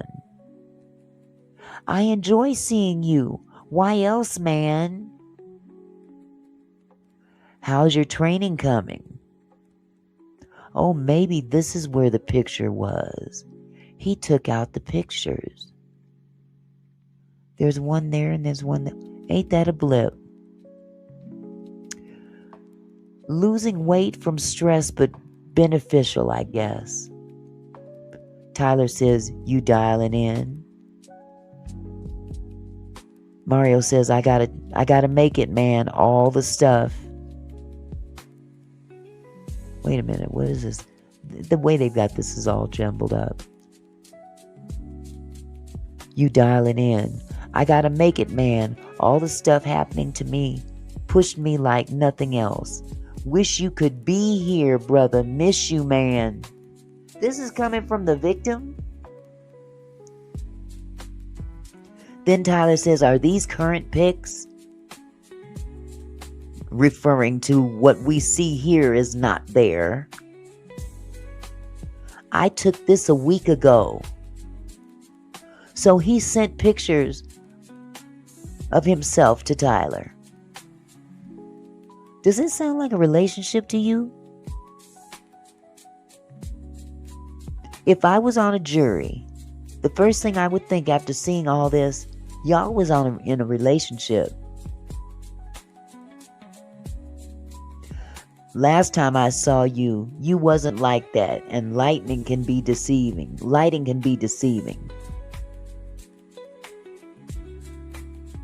Mario says, LOL, I just got a spray tan before my shoot. I did a week ago and I'm good. I'll be in Atlanta July 8th. I gotta host this event. Leaving to Miami Friday for an appearance. Not in the mood to travel, but I gotta. Tyler says to him, I want to see pics from now. Where are the pics from that shoot? And right here, we see that there's two bubbles here of something that was taken out. And he says, you was fat. We working out here. You always had shoulders. Yeah, they always gonna be there. Sorry, man. Tyler says, but where is that weight loss in your legs and stomach? Mario says, you'll see on my way again for good this time. Tyler says, ain't no girl attracted man's shoulders. Mario says, only been 2 months diet and busting my ass. Tyler says, you got a full body working out. Wait a minute, I done missed this part. Where are the pics from that shoot? This makes me want to put this cookie down. Shit, if you cut up like this since the last time I saw you, then I need to be ashamed of myself. Oh my goodness, this sounds like a relationship. Ain't that easy no more, I'm 33. Wow. This guy is trying to get us to believe that he was assaulted but continued a relationship with Tyler. Wow. Thereafter and through 2024, Mr. Perry would randomly reach out to Mr. Rodriguez. Mr. Rodriguez never received any additional roles or work from Mr. Perry after Medea's Halloween because Mr. Rodriguez never gave into his advances. I don't believe that one bit. I'm sorry. I think Tyler, and this is my own opinion, I think Tyler got wise to what this dude was trying to do and cut him off.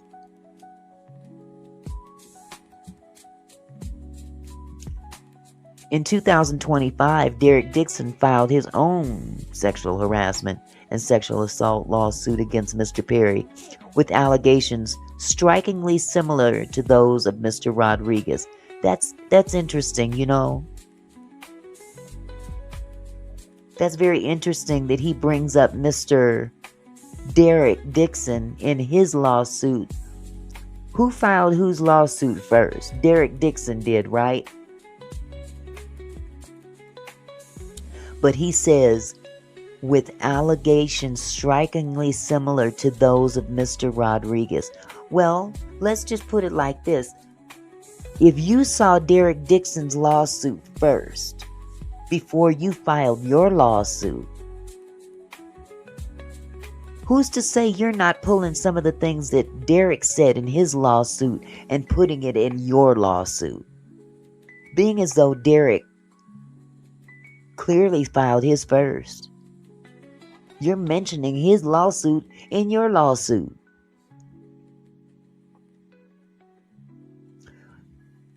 On June 18, 2025, one of Mr. Rodriguez's friends who learned of the lawsuit texted Mr. Rodriguez about the lawsuit. Mr. Rodriguez responded, "Oh shit, he's at it again. When's he gonna learn?" To which his friend responded, "When he ends up like Diddy," referring to Sean Diddy Combs, who recently received a 50-month prison sentence. So this is a recent lawsuit. This ain't some shit that happened several months ago. He just filed this lawsuit.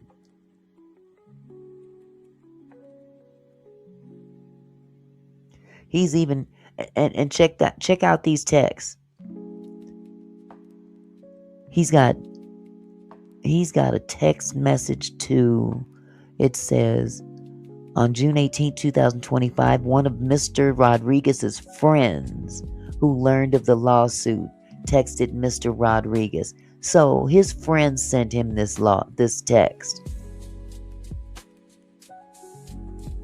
Hello.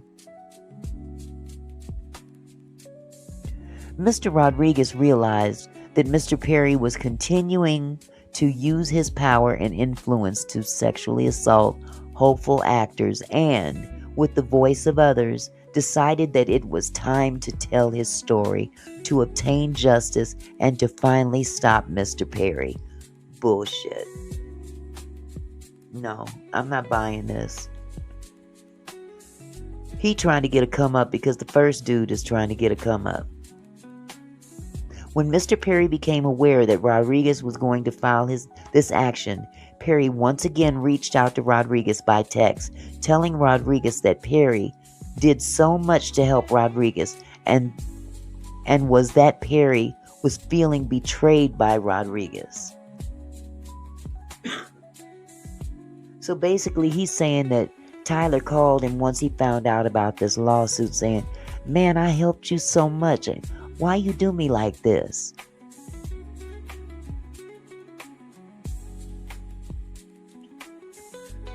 So, according to this, first cause of action, Civil Code, sexual assault. Plaintiff incorporates by reference and realleges herein each and every one of the allegations contained in the preceding and foregoing paragraphs of this complaint as if fully set forth herein. For the events occurring after Rodriguez's role in Medea Halloween had completed, Tyler Perry acted intending to cause harmful or offensive conduct to Rodriguez. That Mr. Rodriguez reasonably believed that he was about to be touched in a harmful or offensive manner. That Mr. Rodriguez did not consent to Tyler Perry's conduct. Mr. Rodriguez was harmed by Mr. Perry's conduct. Tyler Perry's conduct was a substantial factor in causing Mr. Rodriguez harm. As a further direct and proximate result of defendants' aforementioned conduct, plaintiffs suffered physical sickness, physical injuries, body pains, anxiety, worry, embarrassment, humiliation, injury to his professional reputation, mental anguish, PTSD, emotional distress, and post-traumatic stress disorder. Isn't that what PTSD is? Isn't that what PTSD means? Post-traumatic stress disorder? In an amount to be proven at trial. Plaintiff is further entitled to recover reasonable attorney's fees, costs, and prejudgment interest in connection with this matter. Defendants committed the acts herein alleged maliciously and fraudulently with the wrongful intention of injuring plaintiff and with an improper and evil motive rising to the level of malice in conscious disregard of plaintiff's rights. Because the acts taken towards plaintiff were carried out by managerial employees acting in a despicable, deliberate, cold, callous, and intentional manner in order to injure and damage plaintiff, plaintiff is entitled to recover punitive damages from defendants. I am not understanding how that could be the case.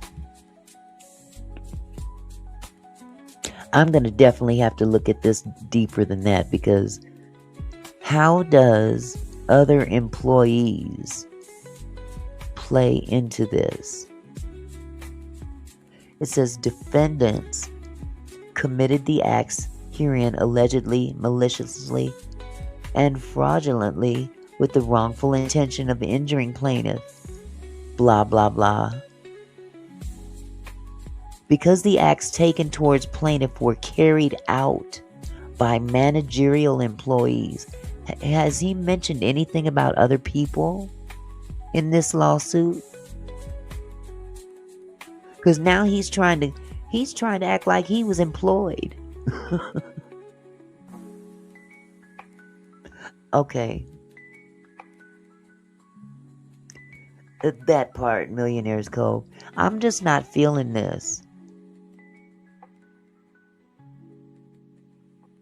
Because up here, it says, first cause of action, civil code, blah, blah, blah, sexual assault against defendant Perry only.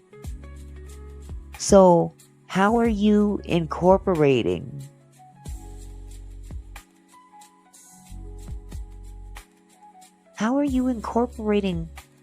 other people with the wrongful intention of injuring plaintiff with an improper and evil motive?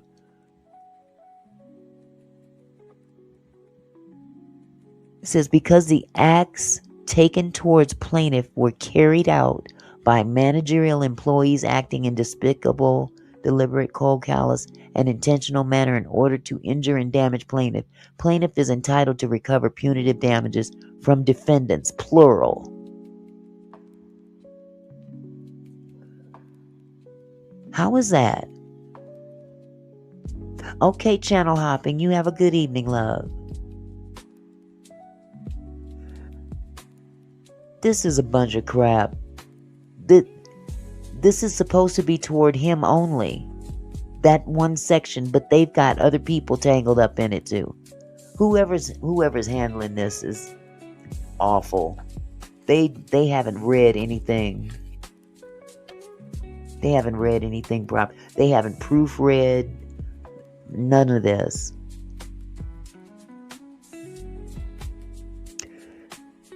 This one, second cause of action for sexual battery, also against defendant Perry only. Plaintiff incorporates by reference and realleges herein each and every one of the allegations contained in the preceding and foregoing paragraphs of this complaint as if fully set forth herein. Hello.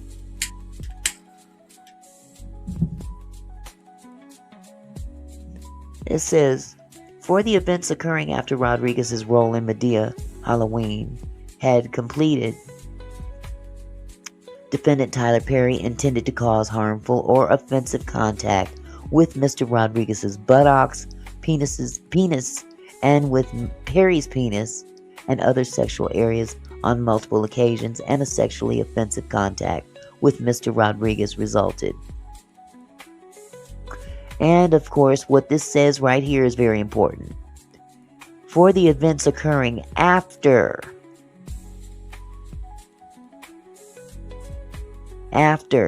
meaning he's no longer employed by Tyler. For the events occurring after Rodriguez's role in Medea Halloween had completed, defendant Tyler Perry intended to cause harmful or offensive contact with Rodriguez's buttocks, penis, and with Perry's penis, blah, blah, blah, blah, blah, which goes back to a possible consent. Because this is not an issue of an employee-employer situation, as it was with Derek. Derek was an employee of Tyler Perry's when his allegations were centered around that time.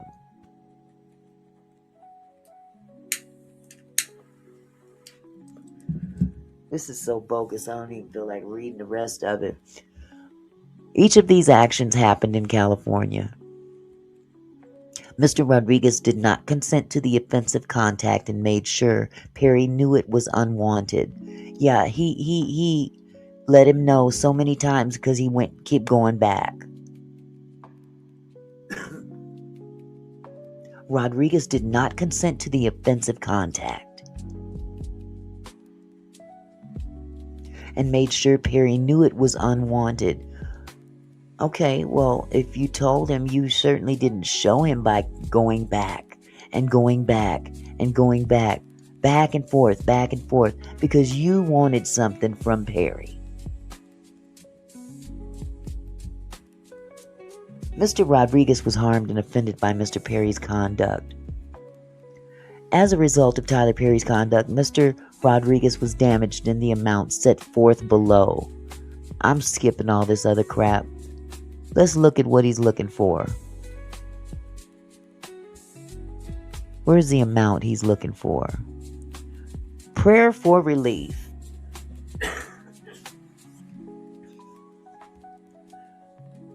Plaintiff prays for judgment as follows.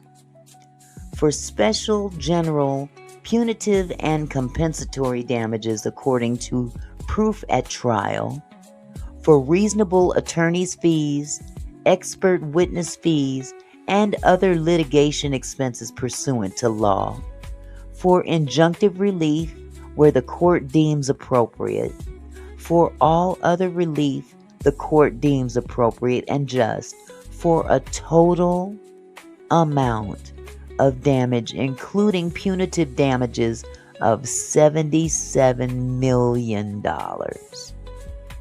Shut the door. Shut the door.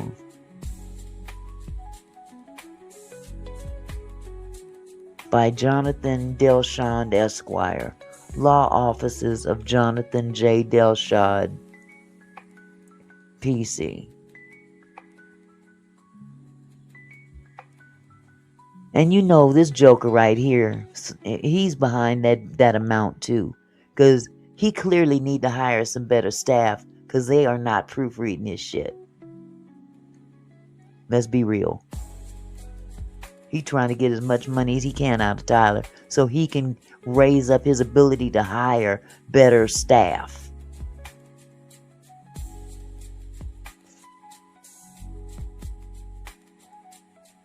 This is so bogus. I'm sorry.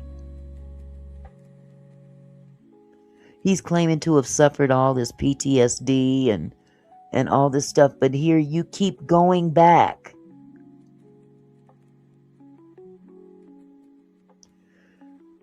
Let me see what they're trying to... Okay, this is against Lionsgate.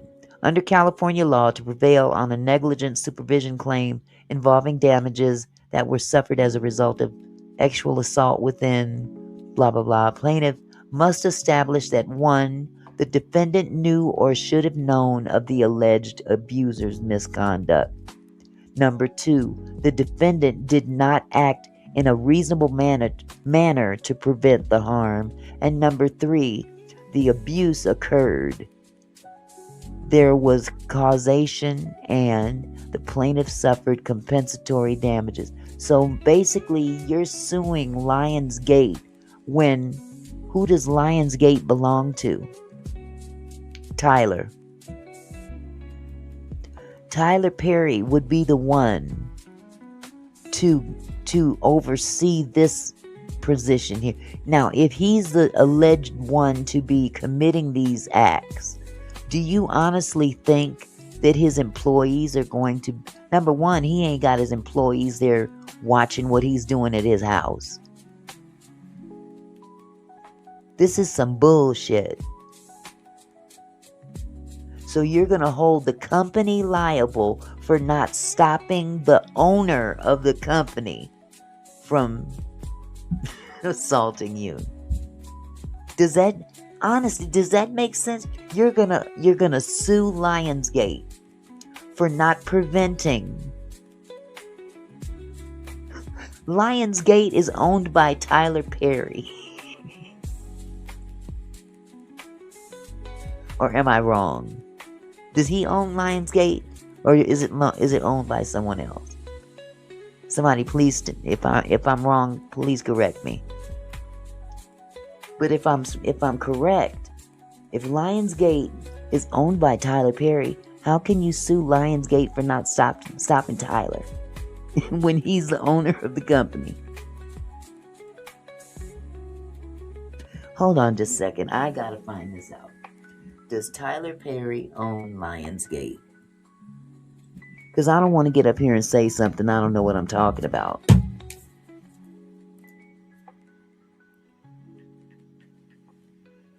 Okay. Where is it?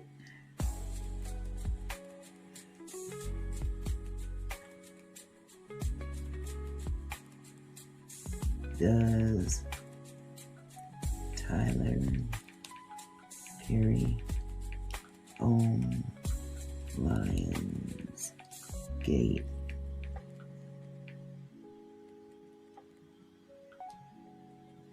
No.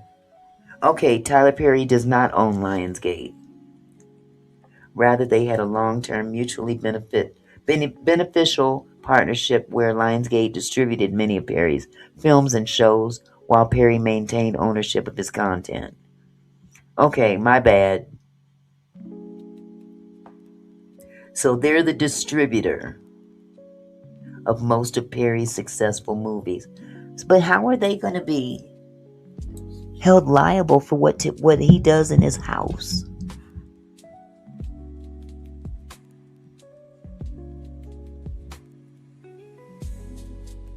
Because it says I Googled it and it said that he doesn't own Lionsgate. That part, Don. That part. Yeah, so, but again, I'm going to look into this again because sometimes Google has lied to me. I have on some occasions been lied to. Let me see. Who owns Lionsgate Studios?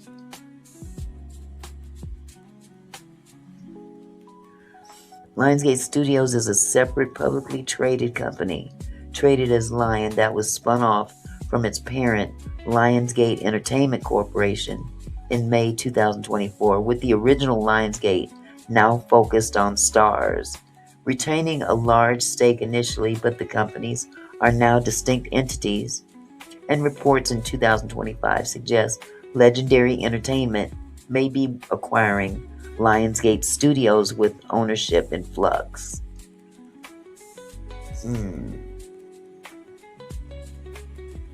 Either way it goes, I'm not sure how they would expect Lionsgate to prevent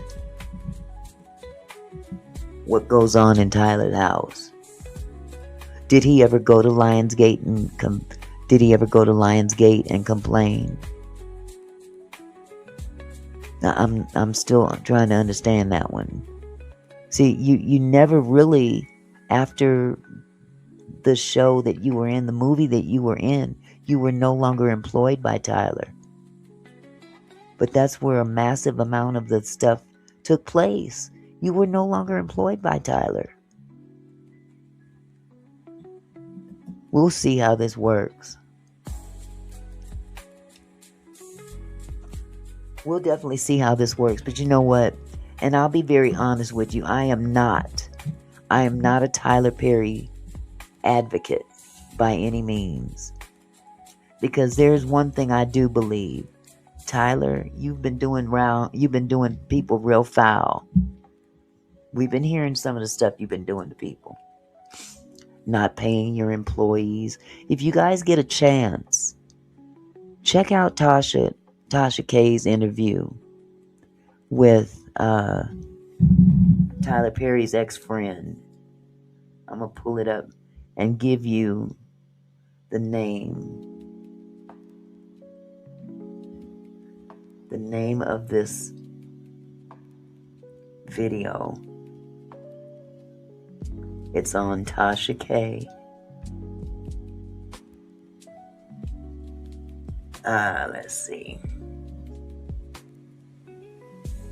Hold-de-do. There's a lot been going on YouTube on my phone. Let's go with videos. Okay.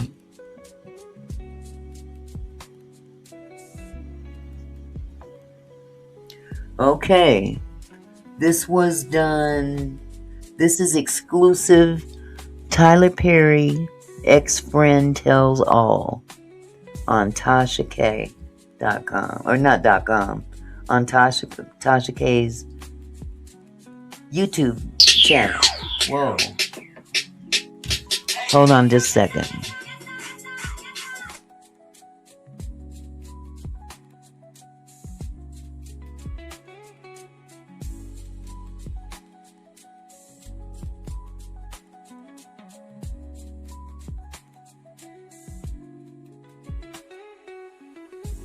So apparently, this video was done on December 24th of 2025. She interviewed a gentleman by the name of Walter Lee Hampton.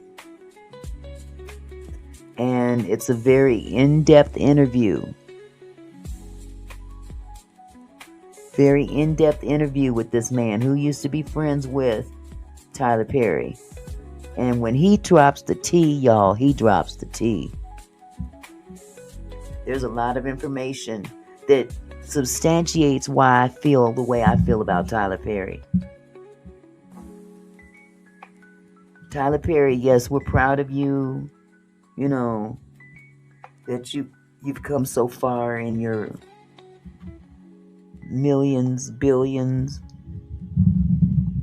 But Tyler, you done lied too. You done told some lies. For instance, Tyler Perry was never homeless. Just in case y'all didn't know that. Tyler Perry was never homeless. He never lived in his car. You just gotta but you just gotta watch this video. Because there's a lot of information out there that Tyler doesn't want people to know. And this is what karma looks like. This is what your comfort level looks like. You've become so, inundated with having so much money that you think you can behave any old kind of way. But in the same token, quit lying to people. Or holding information as though, because if you don't say it for sure, it becomes a lie. Now we all know, we've been knowing you're gay, man. We've been knowing. And no, it may not be none of our business, but you are a public figure too. And you want us to support you as we have been, even in the church community. Now, if he's worried about what the church community might think of him if he comes out, if he comes out of the closet. Tyler, we already knew. And let's be real, there's a lot of men like you right there in the church, especially in Kojic Church, Church of God in Christ, Pentecostal, Southern Baptist. Yep, there's a whole bunch of y'all. And we ain't kicked them to the curb, have we?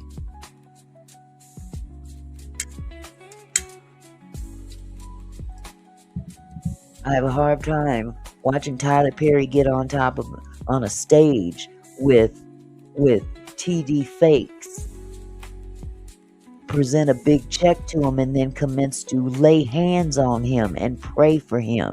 Are you kidding me, dude? Shame on both of you. Putting God on a spectacle. You putting out a spectacle in the name of the Lord. I'm sorry, you got me twisted. So no, I don't have a whole lot of respect for Tyler. But then in the same token, this dude right here, he ain't no better. But this is what karma looks like. This is what goes around comes around. You keep doing people foul, you keep lying to people, and this is what you put yourself in. You have opened yourself up to scrutiny about something we already knew. We already knew what side of the road you stood on. And maybe if you would stand 10 toes down and say it with your mouth, say it with your chest, and keep it pushing, you wouldn't be facing these kind of lawsuits. I don't think you'd be facing these kind of lawsuits, because then it would be a matter of prove it. Prove it. But this is what hiding hiding in shame or whatever. Ain't nothing you can do to us that's gonna affect you. Man, please. But anyway, I wanted to finish up this lawsuit. I wanted to share this with you guys and at least give you an opportunity to go into a little bit more detail as to what this lawsuit is all about. So, what the heck happened here? Okay, well, y'all, I love you dearly. And I'm going to go ahead. He's still chasing boy booty vagina, no diddy. Shame on you. Again, you guys, I want to thank you for dropping by this evening. I know it was, just kind of a spur of the moment thing. I appreciate you. And hopefully I will be back on Monday with some more content for you. But enjoy the rest of your weekend and have a wonderful, wonderful Sunday tomorrow. God bless y'all. Good night.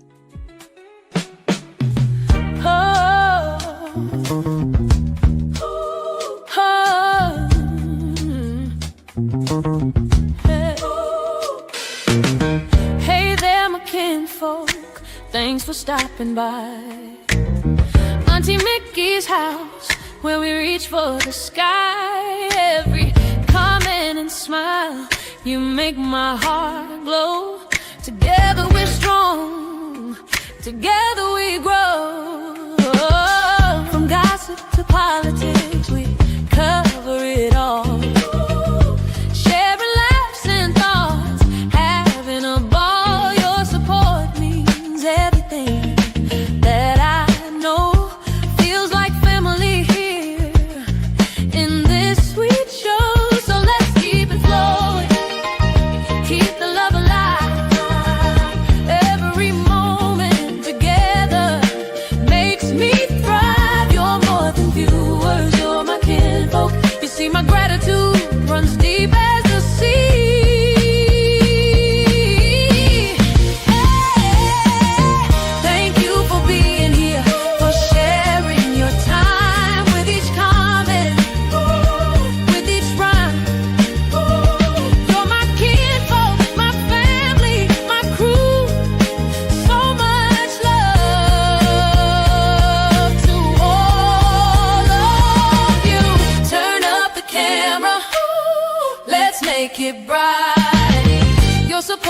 lifts me up, ooh, takes flight.